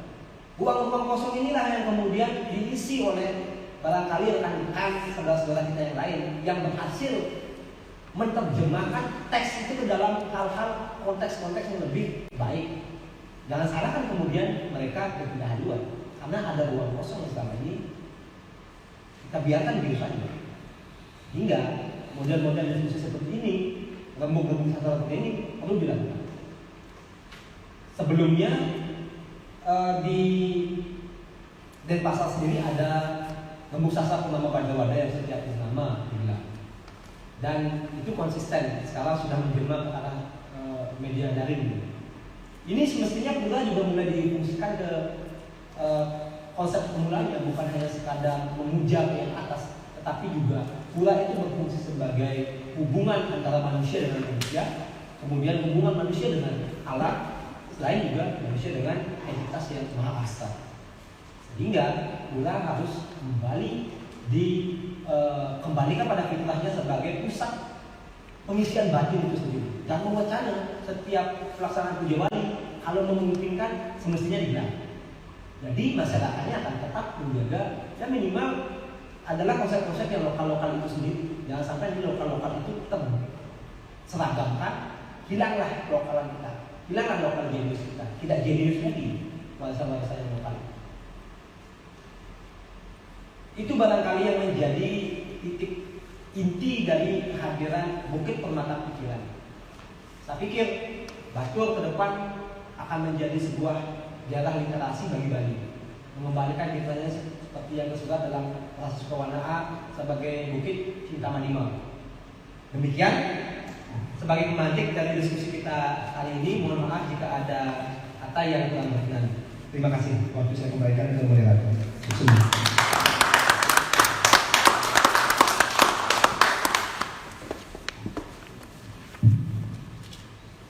Baik, sangat padat dan komprehensif sekali paparan beliau tadi. Ada beberapa pesan-pesan yang mungkin coba saya tangkap dari begitu panjang dan padatnya paparan beliau tadi berkenaan dengan konsep Batur berawal dari bagaimana hadirnya prasasti Sukawanaa I yang menceritakan tentang pegunungan Kintamani sebagai sebuah permata pengabul keinginan. Kemudian beliau juga memaparkan tadi bagaimana konsep Batur pengalihan ibaratkan Sarmanto sebagai Betari Medui Bumi dan juga Betari Dewi Danu yang menghadirkan kemudian pola pemilikan tanah Medui Bumi dan konsep pemujaan air Betari Dewi Danu. Dari sana kemudian menurut beberapa naskah yang beliau sampaikan tadi muncul konsep kasihan dalam hak dan kewajibannya mendapatkan sumber air dan kewajiban melaksanakan ritual tahun Musa Pegasa Ringgurul dan Batur. Nah menariknya kemudian ketika tadi saya mendengar data Kementerian SDM bahwasanya titik 7 km dari bibir kaldera itu baru dirasa adanya rembesan air. Wajar saja kemudian Batur Metiosen sarang di daerah kita itu di Pulau gitu. Jadi kita sawah gitu yang kita mungkin tandur dengan kering gitu. Nah ini kemudian yang juga menjadi buah pemikiran kita bersama bahwasanya begitu mulianya kehadiran daerah-daerah pegunungan utara mensubsidi dan memberikan aliran distribusi air bagi kita semua. Sempat juga tadi juru penyaringan mengulas tentang Batur dalam konteks pura dan puri, kehadiran Ubud dalam konteks puri dan among-amongannya terhadap salah satu belinggih dalam Batur Enggong. Mungkin nanti lebih dalam pada sesi diskusi karena pemahaman kita Batur dalam konteks yang ada saat ini yang terjadi di atas. Padahal beberapa peristiwa dan kejadian itu banyak terjadi di bawah. Dan namanya juga belakangan kan dahulu dikenal dengan Sinaratu dan Kampuhian. nama Batur ini kemudian menjadi baru dan yang terlihat sekarang yang di atas setelah pasca rekonstruksi 1926. Nanti mungkin lebih komprehensif kita pada saat tanya jawab. Sebelum masuk pada sesi tanya jawab, kita akan langsung saja dengan narasumber kita yang kedua, Dr. Gede Darmo Putra Sukawati. Beliau akan lebih dalam menyambut apa yang disampaikan oleh Dirut Penyelidikan, khusus mungkin berbicara tentang bagaimana sih bingkai romantisme Ubud dan Batur dilihat dari perspektif air, negara dan tradisi yang masih berjalan hingga saat ini. Ini adalah perhatian.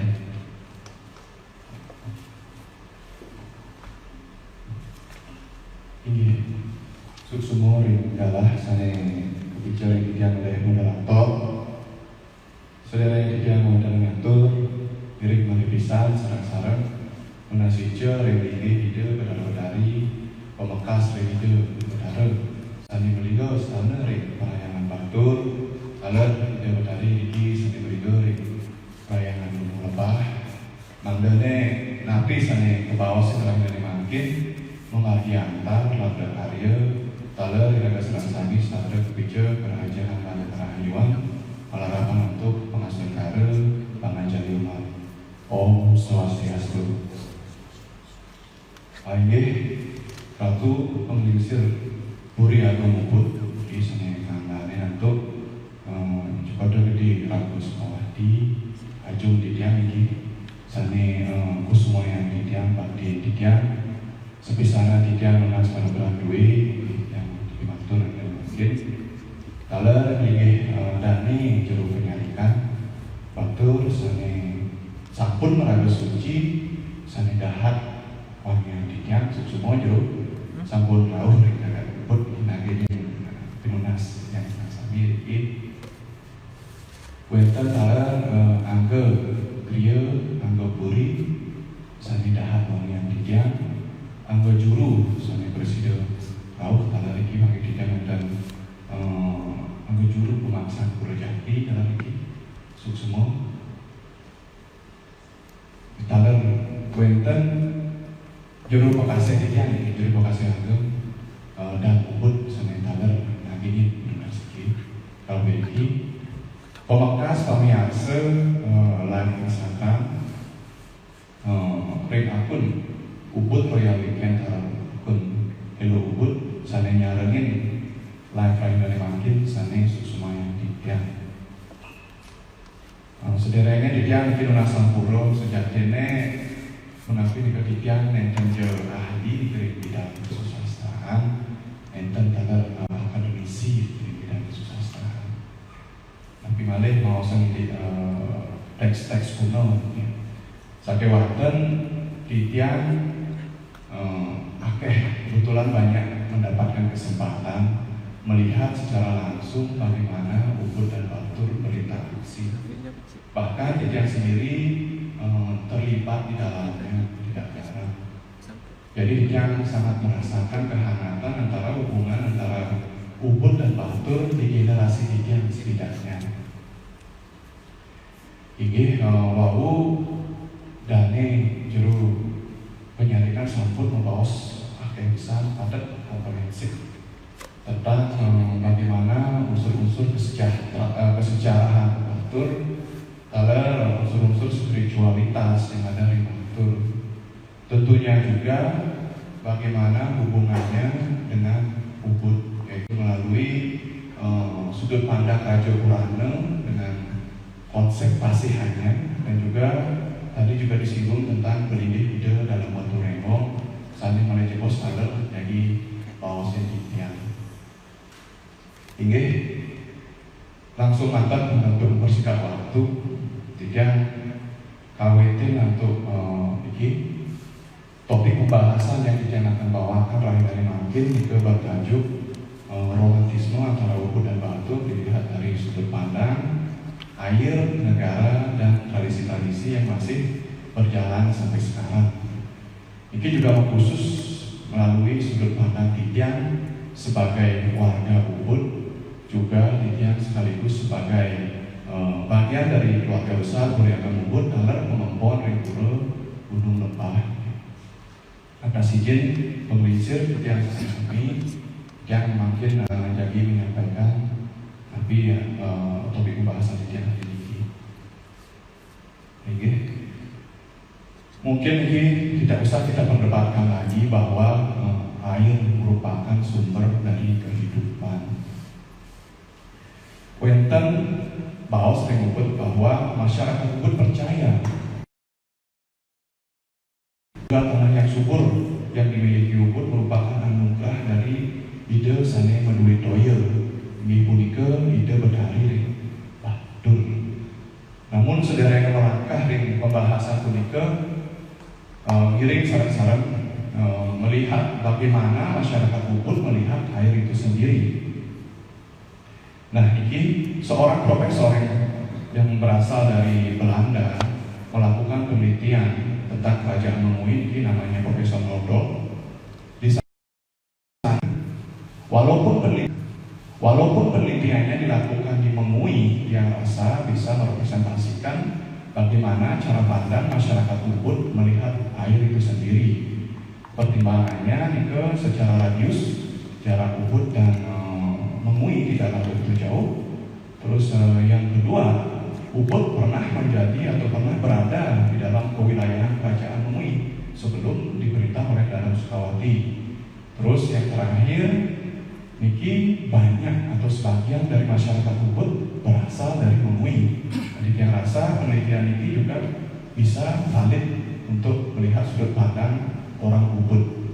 Jadi kembali kepada penelitiannya Profesor Noldor, orang Mengui memandang air melalui 3 dimensi, yaitu pertama air dipandang sebagai air mani.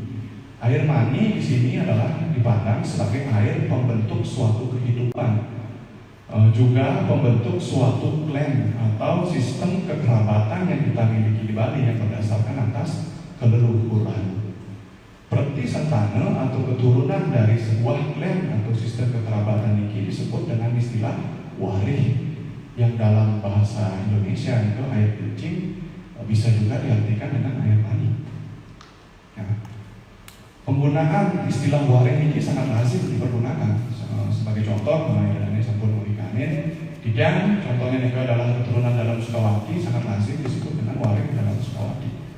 Ya, penggunaan kata warih pun ini juga sangat umum dipergunakan di Ubud, apalagi Ubud merupakan masyarakat yang sangat heterogen yang tergabung dari berbagai macam warih.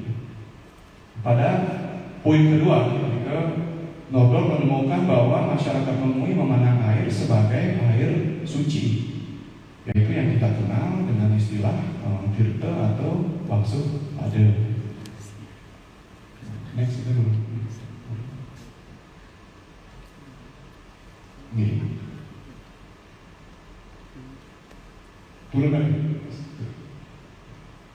Ini.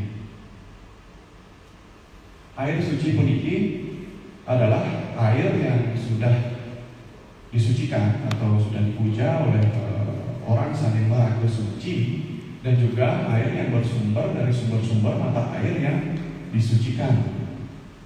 Nah, air ini berfungsi sebagai sarana yang dipergunakan pada saat melakukan berbagai yaknya. Kemudian yang terakhir itu adalah air dipandang sebagai air sungai. Nah, ini air sungai dipandang itu adalah air yang bersumber dari pegunungan, kemudian mengaliri aliran sungai dan mengairi pesawahan dan pertegalan penduduk. Itu pandangan masyarakat Mengui. Tentunya niki juga berlaku bagi pandangan masyarakat Ubud. Sungai-sungai yang mengalir di kewilayahan Ubud niki bersumber dari pegunungan utara, yaitu pegunungan Batur. Adalah wajar jika masyarakat Ubud menganggap air yang melimpah niki adalah anugerah dari Bidadari Batur. Nah, jika kita melihat dari peta aliran sungai,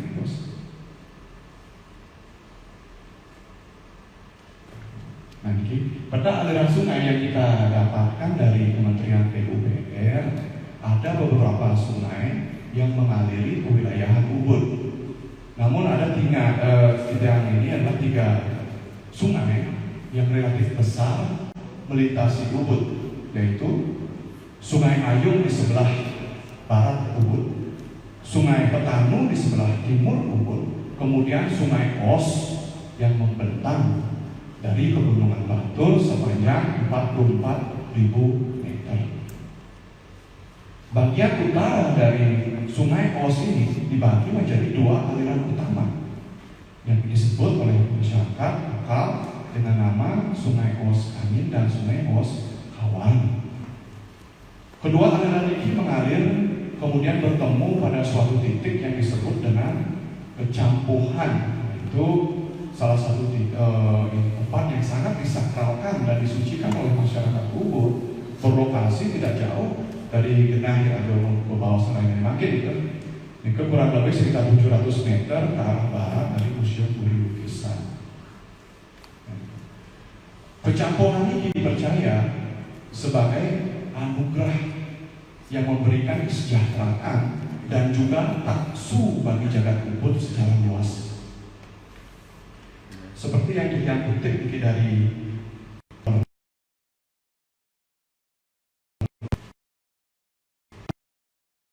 adalah wajar jika pada abad ke-8 ada seorang pendeta suci yang bergelar Maharsi Markandeya melakukan yoga samadhi di sini di titik ini. Nah, ini kita dapatkan dari sebuah Markandeya.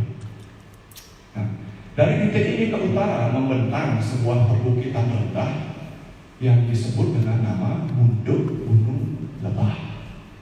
Tidak jauh juga dari sini dibangunlah sebuah tempat pemujaan yang juga mempunyai nama, yaitu Pura Gunung Lebah atau sekarang disebut dengan Pura Prayoga Agung Gunung Lebah. Nah, sangat menarik karena nama Gunung Lebah ini adalah tiada lain adalah nama lain daripada Gunung Batur. Namun dia belum menemukan kenapa bisa bernama Gunung Lebah. Ini sebelum dia membahas lebih jauh kenapa tentang Pura Gunung Lebah ini, dia akan simpulkan dari poin yang pertama ini bahwa masyarakat Ubud secara luas itu sangat bergantung pada aliran sungai yang bersumber dari Gunung Batur. Ini merupakan fondasi kesejahteraan masyarakat Ubud. Adalah wajar jika masyarakat Ubud menganggap Gigi Picil dari Batur. Juga adalah wajar jika sampai saat ini yang diaturkan terhadap hidup Betari masih berlangsung. Kemudian pada poin yang kedua, yaitu yang tadi yang disebut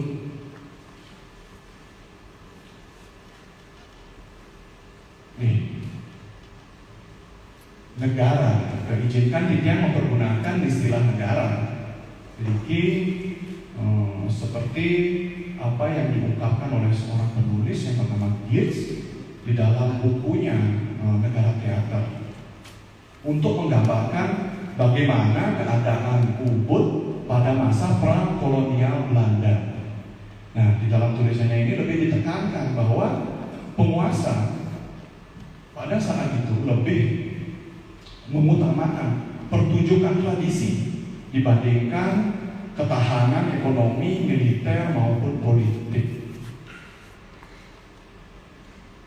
Penguasa ini terlibat langsung di dalam pelaksanaan tradisi-tradisi Niki dan juga di dalam pengaturan masyarakat di Ubud yang disebut di dalam sistem yang disebut dengan nama negara pada zamannya.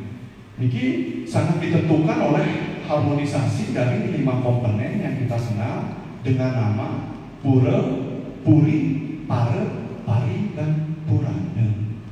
Nah, 5 komponen ini yang kita akan pergunakan untuk melihat lebih jauh lagi bagaimana hubungan antara Ubud dan Batur. Yang pertama itu adalah Pura. Nah, Ubud sebagai wilayah agraris sangat banyak bisa kita temui pura-pura yang dibuat untuk pemujaan pesawahan atau penegalan. Jadi pura-pura yang dengan nama Pura Lunsui, tapi bisa itu Pura Pelang, Mas Ceti, dan pura-pura lainnya yang merupakan yang terkait dengan suwegine bercocok tanam dan juga pura-pura yang terkait dengan sumber-sumber air sangat banyak ditemukan di kewilayahan Kepungawahan Ubud pada zamannya. Perhatian terhadap pura-pura niki dianggap perhatian khusus yang diberikan oleh penguasa, di mana air nike adalah penentu dari kesejahteraan dari masyarakat dan kesejahteraan dari kerajaan itu sendiri. Ya, setidaknya dalam catatan sejarah, nike perhatian yang sangat besar. Kita bisa melihat jelas pada zaman Kepungawahan Sugeng mengapa Bedara Tidiang Cokodo Gede Sukawati. Di sana bisa kita lihat jelas perhatian yang sangat besar diberikan kepada pura-pura seperti Pura Gunung Lebah, Pura Tirta Ring Negari, Pura Masjid Ring Sayang, dan Pura Ulun Danu Ring Niki juga didukung oleh sebuah laporan yang ditulis oleh Ambura. Ya, kita simpulkan dulu niki tentang pura niki. Jadi bisa kita tarik kesimpulan bahwa adanya ikatan emosional antara Ubud dan Batur dilihat dari banyaknya tempat-tempat suci yang dibuat untuk menstanakan ide Betari Batur. Dan terus kemudian poin yang kedua adalah Puri Lugraya kita ini Munasabura dengan jadi mocah ngaca persaingan ide Betara dan kita sabun mur. Jika kita berbicara tentang Puri Ubud, tidak bisa kita lepaskan dengan seorang tokoh yang bernama Sugro Pengangkot Ida Cokodo Kudu Kandel. Beliau adalah pendiri Puri Agung Ubud, yaitu pada abad ke-17 akhir. Pada saat itu posisi Puri Agung Ubud adalah sebagai kemancan Puri Agung Lewiatan. Dan Titian menemukan adanya bukti, yaitu memang tidak berasal dari sebuah teks atau naskah-naskah, tetapi merupakan cerita-cerita yang diberikan oleh penglingsir gitu. Di Pemerajaan Lingsir Titian, di Pemerajaan pertama yang dibangun pada Puri Ubud, di Pemerajaan Sarengkangin, Wenten Pelinggih Meru di sebelah utara, yaitu paling timur adalah tempat untuk menstanakan ide Betari Batur. Jadi bisa ditarik kesimpulan bahwa ide Betara Cokodo Kudu Kandel adalah pemuja ide Betari Batur. Kemudian posisi Ubud melesat dari sebuah kemancangan menjadi posisi kepungawaan besar dianya, yaitu pada zaman kepungawaan ide Cokodo Gede Sukawati, ide Sadewetan Bodo di belakang kuniki Ngasuber. Di situ diceritakan bahwa kewilayahan Ubud itu bertambah dari 40 desa menjadi 130 desa. Kemudian dipercaya bahwa pada saat itu ide Betara, Raja Betara bisa memobilisasi orang sebanyak 18.000 orang. Kemasyuran Ubud pada saat itu tidak dipercaya tidak hanya disebabkan oleh kecakapan ide Cokodo Gede Sukawati pemimpin Ubud, tapi juga tidak juga karena dukungan dari masyarakat melalui kerja keras dan kesetiaannya, namun dipercaya merupakan pasueja atau anugerah dari restu dari ide Betari Batur. Di dalam catatannya ini Bali Agung Rempe melaporkan bahwa tidak jarang wilayah-wilayah Ubud pada masa itu menyerahkan diri ke dalam kewilayahan Puri Agung Ubud karena dipercaya ide Pungawa atau Puri Agung Ubud memiliki anugerah khusus dari ide Betari Batur. sehingga pesawahan yang ada di dalam kewilayahan Batur sangat jarang terserang hama penyakit. Nah, ini didukung dalam laporan seorang pengawi yang bernama Agung Robi yang tadi kita sebutkan bahwa pada tanggal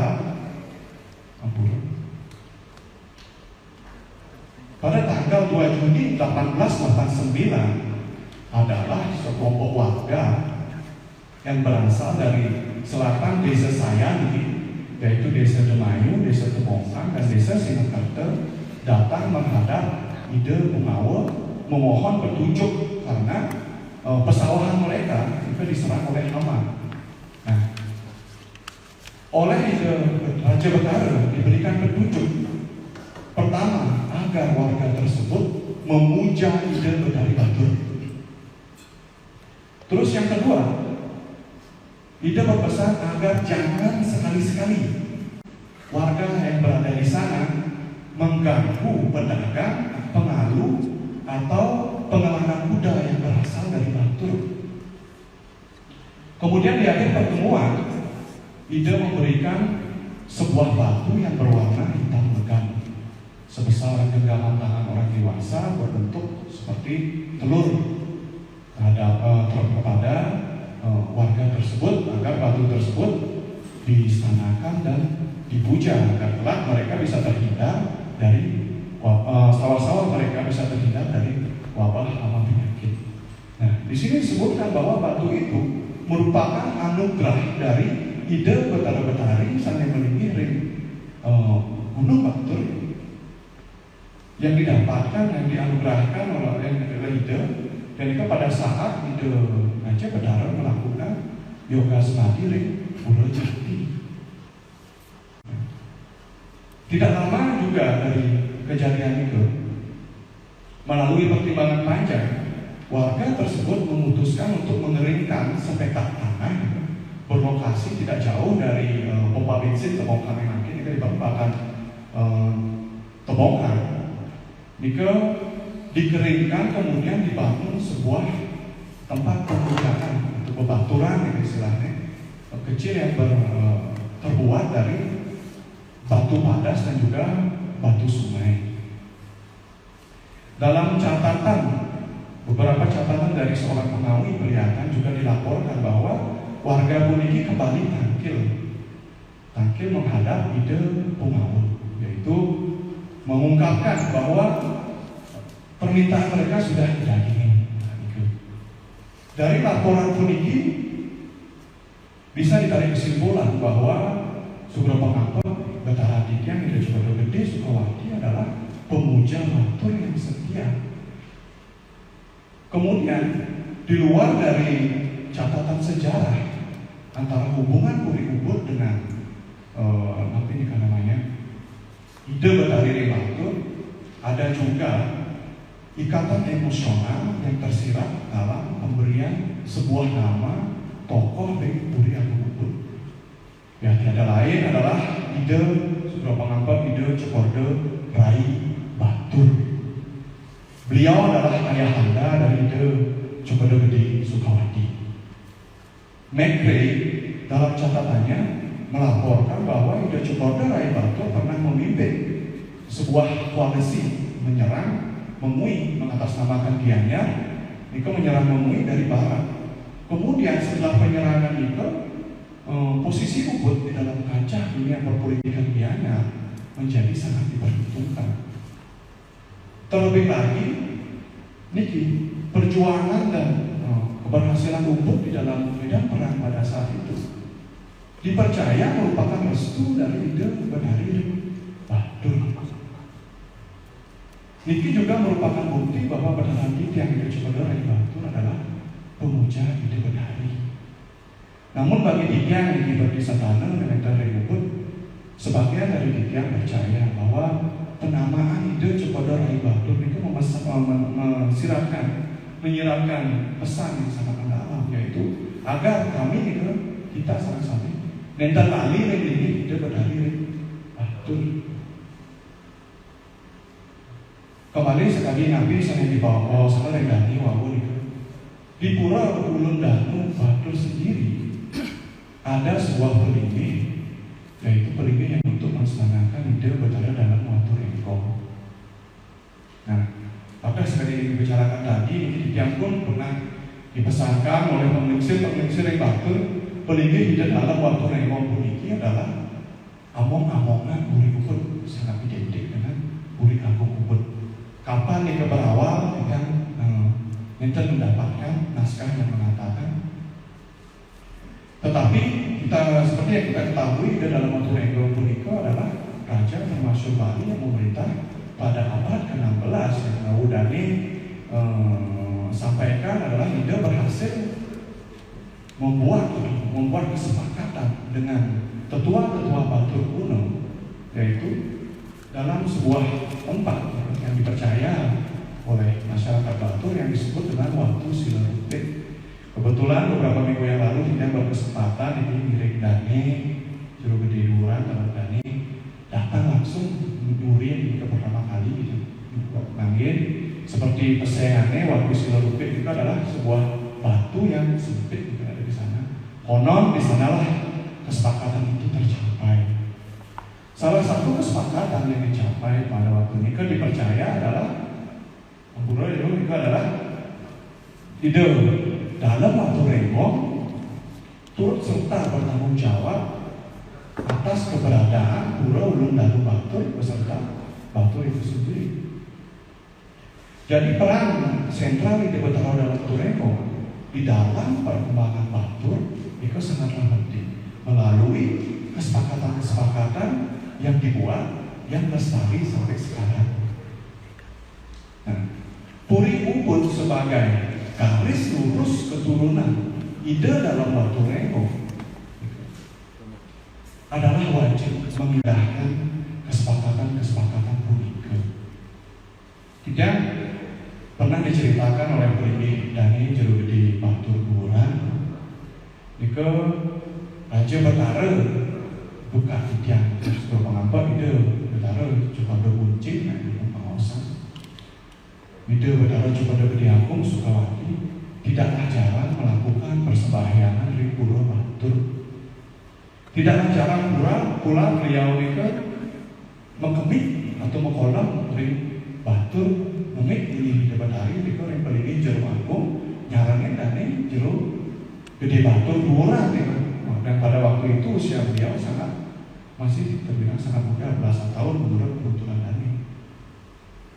Ada hal yang sangat berkesan ini dari cerita ide Dani Jero Gede Batur, yaitu jika ide Sukro Pangambak Cokodo Gede Agung Sukawati Rauh Pura Ulun Dalu Batur, ide tidak langsung meninggi dari tempat yang sudah disediakan, melainkan ide akan berjalan-jalan melihat-lihat peninggi sana wedan ring Batur di mana ada peninggi sana rusak wedan nabi wedanan yang perlu diperbaiki.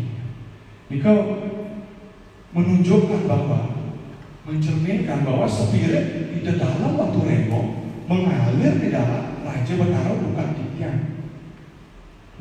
Nabi Malih ada juga cerita Aburo ini cerita ditutur sebagai Dani Jero Gede Duran. Pada saat melakukan persembahyangan kepada saat ide menang berhari-hari namanya di Batur, waktu ide melakukan pemuspahan ide yang terkayun nangnya sekar sana katuran saking kramo duwe di Batur. Ide menikit para kan ide mangga mawali ke Ubud ambil sekar sana bentan repuri niko habis kangen pemuspahan. Niki menyiratkan makna yang sangat dalam bahwa ide hanya mengaturkan sesuatu yang beliau dapatkan sendiri atau produksi sendiri. Beliau tidak mau memperkenalkan apa yang beliau dapatkan di Batur, melainkan apa yang berasal dari Ubud. Jadi pada kesimpulannya dari berbagai cerita leluhur langit yang wawu bisa ditarik kesimpulan bahwa rasa bakti terhadap ide Betari Ring Batur sudah mengalir mengalir dari generasi ke generasi. Bahkan dari dimulainya Puri Ubud itu berdiri sampai sekarang pun juga dia rasakan. Jika pada generasi dia memiliki maju dia dalam berusaha memindahkan napi ke pemargi di dalam langit sesidang-sidang sesuai dengan perkembangan zaman kali makin.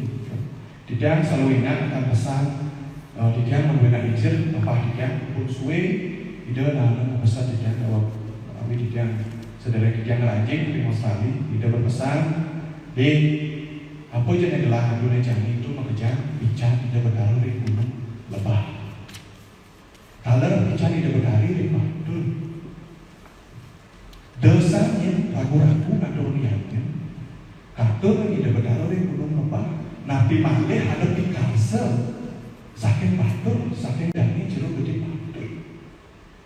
Niki betul-betul terekam di dalam hati kita bahwa rasa bakti niki sampun tertanam di dalam kita ini sebagai keluarga besar Puri Agung Ubud.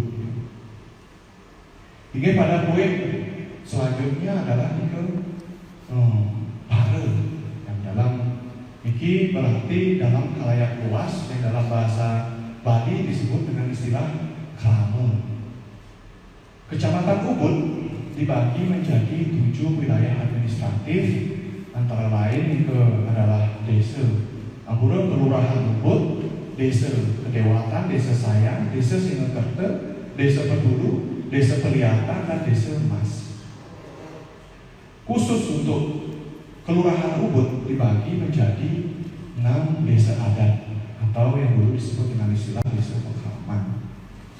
Nah, di dalam dilaksanakannya upacara-upacara yang dilakukan setiap tahunnya Rimpura Gunung Lebah, keterlibatan masyarakat Ubud dan juga subat yang dimotori oleh Puri Agung Ubud itu sangatlah penting.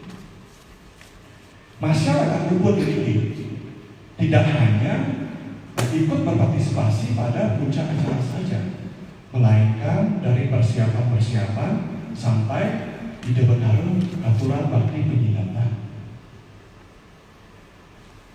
Upacara yang dilakukan Pura Gunung Lebah ini tidak hanya menarik perhatian desa adat Ubud, Sukapura, desa Ring Ubud Kemanten. Ini juga menarik perhatian desa-desa lain seperti desa Tamayuda, desa Bunutan, desa Kedewatan, desa Penestanan, Adelatan, Lumsiakan, Payogan, desa Pengosekan, Padang Negara, Taman Kajel, Junjungan, Tegalatan, Sakti Benduyung, dan juga beberapa desa lainnya yang berada dari luar Ubud kepada skop upacara yang lebih besar, desa-desa Ampunduk Taro, dan ada beberapa juga desa-desa yang dari luar Kecamatan Ubud, bahkan dari luar Kabupaten Gianyar. Desa-desa peniki ikut berpartisipasi dalam bentuk bakti maupun ayah-ayahan. Khusus lagi dari desa Bunutan di kawasan Pelingih Pura, di dalam merupakan sungsungan Puri Agung Ubud yang mempunyai bungkusan pura dalam tenali itu bahkan dilakukan diaturkan pujo wali ngemoni purnama kelima itu di perayaan batur. Jika taran tapi kesayangannya ring pura belum dalu batur di debat ring dalam tenali Bunutan juga memiliki setang sabang kedasa. Ide berdarah yang Bunutan turut tentu ngarengin kewenangan pemargi rangkaian upacara pengusaha kedasa. Jadi bisa kita tarik kesimpulan bahwa adanya ikatan emosional antara masyarakat Ubud secara luas terhadap keberadaan Pura Gunung Lebah dan juga Pura Ring Batur yang diwujudkan melalui ayah-ayahan yang diaturkan kehadapan Ide Betara pada saat dilakukannya upacara-upacara biarnya di Gunung Lebah. Poin selanjutnya adalah pari, yaitu pada menurut Kamus Jawa Kuno Zoetmulder, pari diartikan sebagai padi. Hamparan sawah yang membentang luas yang dimiliki oleh Ubud, yaitu khususnya pada zaman kepungawaan sebelum pengakuan itu Cendrawasih Gede Sukawati, menggambarkan bagaimana ketahanan pangan yang dimiliki Ubud, yaitu kedaulatan pangan yang sangat kuat.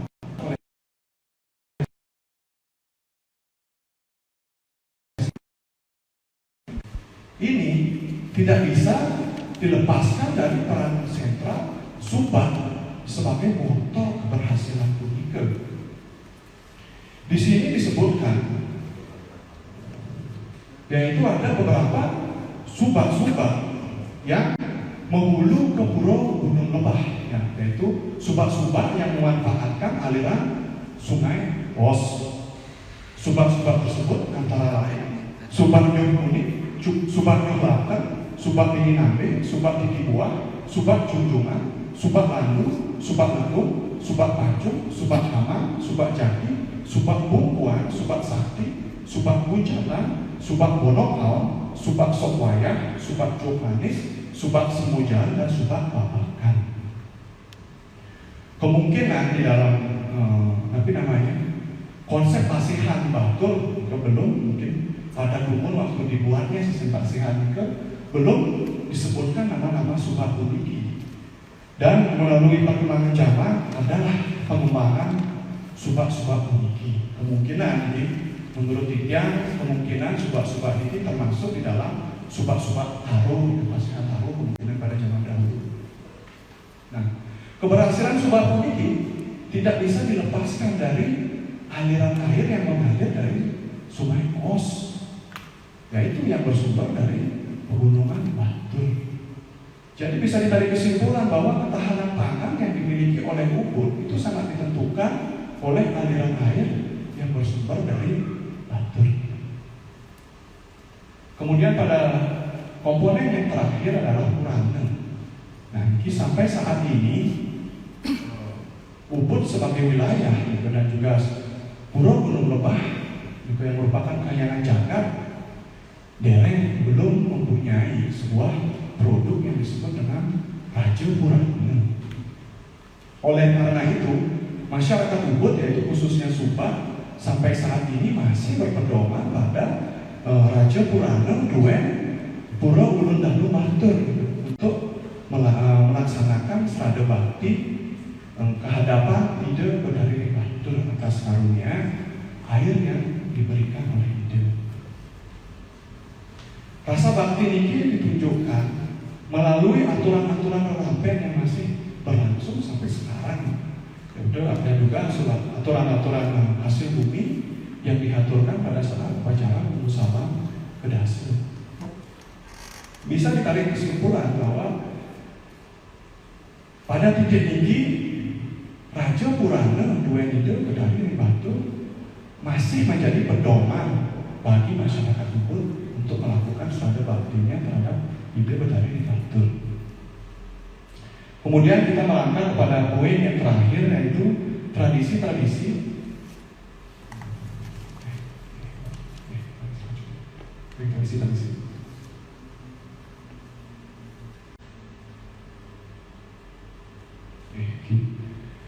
tradisi yang masih berlangsung sampai sekarang.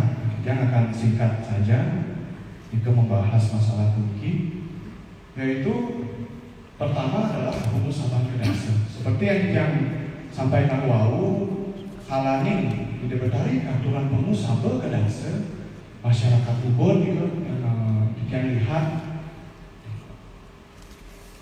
dalam pada waktu upacara Musabah Kedasa, kantun memagi ngatulun sesidang-sidang yang sering diwakilkan oleh perjuru Wiri Ubud. Juga Ramo Subak juga masih menunjukkan rasa bakti pada Ide Bedari dengan aturan lelampen dan hasil bumi. Demikian juga semotor yang Puri Agung Ubud kalangin pengusapan kedasa juga ikut berpartisipasi. Aturan bakti yang kita berdari ikut dalam mengubah aturan-aturan. Kita lebih lagi wenda ikut dalam saking Yowana dari pengalaman kita juga sampun nyabrang wase tahu dari aturan ayah ikut biasanya juga kalau manggil harian apa penjualan itu. Bahkan ada Yowana kita yang pernah berkata rasanya kurang lengkap yang musabah kedasa ini kan boleh ya. Jika juga karena kedekatan punika terwujud namanya dicerminkan dari hubungan Yowana Rebatul dengan Yowana Riki. Biasanya itu uus ayah yang musabah Yowana Rebatul ngajak ngiring Yowana Riki mesiran berjauhan. Jika kehangatan yang dia rasakan yang masih terjalin sampai sekarang. Terus kedua itu adalah tradisi mempekelem. Diki pekelem dia berasal dari kata kelem yang berarti tenggelam. Jadinya pekelem adalah upacara yanya yang diaturkan melalui tapi ini kan menenggelamkan yanya punika aturan-aturan punika pada simbol-simbol alam seperti gunung, laut, danau, batu yang bermaksud untuk berterima kasih atas ide Sang Yang Widiwasa.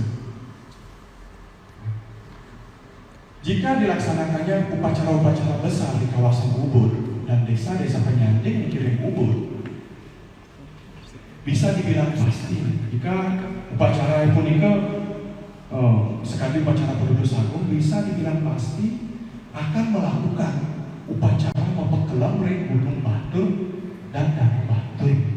Kirim upacara-upacara besar misalnya ke Hulunin untuk dan kerajaan untuk Puri Agung Ubud, itu pasti mengarahkan pekelam Gunung Batur dan Danau Batur. Tanpa mengesampingkan gunung dan Danau Batur, tanpa mengesampingkan gunung dan danau yang lainnya, niki masyarakat Ubud beserta Puri Agung Ubud masih menganggap gunung dan Danau Batur sebagai persembahan utamanya. Kemudian yang ini yang garis bawahi adalah pada waktu karya agung di Gunung Lebah, ibu Niko dia kandun sangat galak bisa karena dia mengalami. Dan itu pada waktu karya agung saya katuran pada tahun 1991. Kemudian yang terakhir itu karya agung penduduk agung Pancawali Krama saya katuran di tahun 2014 yang lalu. Tahun 91 dia katuran balik. Jadi ke ide berhari yang batul betul. Ringstana ide yang pura Gunung Lebah ngejar selami karya itu, khususnya pada karya pada tahun 2014 dari karya Pancawali Krama, ide petari yang batur ini, talar betul mereka bertemu lagi. Tidak kandung ingat betul bagaimana masyarakat Ubud, duyun gunung yang batur menang ide petari, mandel merajat kering perayaan pura Gunung Lebah pada saat diadakannya karya Pancawali Krama. Niki ada beberapa foto waktu diadakannya karya pekelam dan karya talar Pancawali Krama di pura Gunung Lebah. Nah, niki ada hal yang sangat khusus pada waktu dilakukannya karya Pancawali Krama di pura Gunung Lebah. Nika ide berhari di Batur ngerajak selami 22 hari yang terliwat, 23 hari. Niki menurut tetua yang Batur nenten nahanan terjadi sekali berikan. Niki betul-betul nanti namanya anugerah bagi masyarakat Ubud sendiri. Bahkan pada waktu diadakannya upacara Rimba Sakti di Jawa Barat, wantang rajak juga lainnya. Niki kembali mengingat Hidyan pada istilah-istilah pelingsir Hidyan tentang nanti namanya ada yang mengatakan bahwa Ubud itu anak mas batur lagi.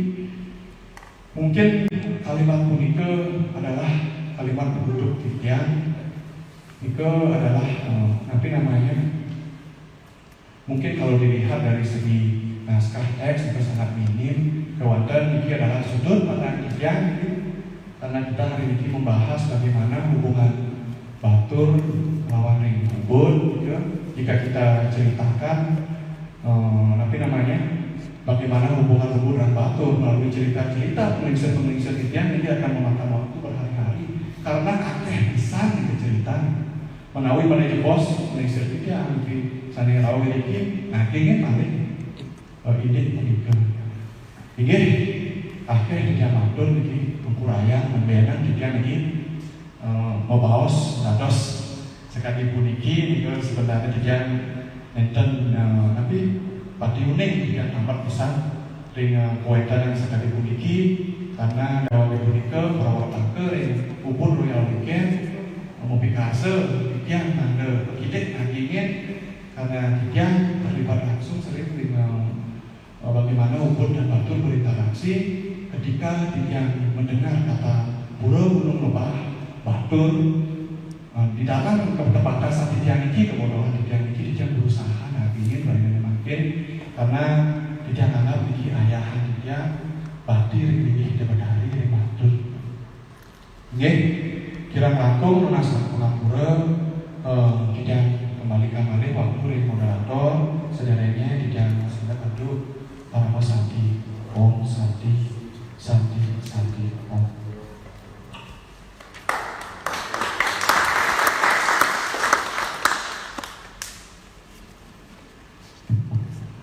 Ini terus semua itu sangat padat dan komprehensif juga kepada beliau tadi. Kenaan dengan apa yang coba beliau gambarkan mengenai romantisme yang sesungguhnya terjadi dari zaman perang kolonial hingga sampai saat ini yang masih terjadi antara ubud dan batur. Dalam paparan beliau saya beberapa menangkap pesan-pesan. Yang pertama berkenaan dengan sumber air.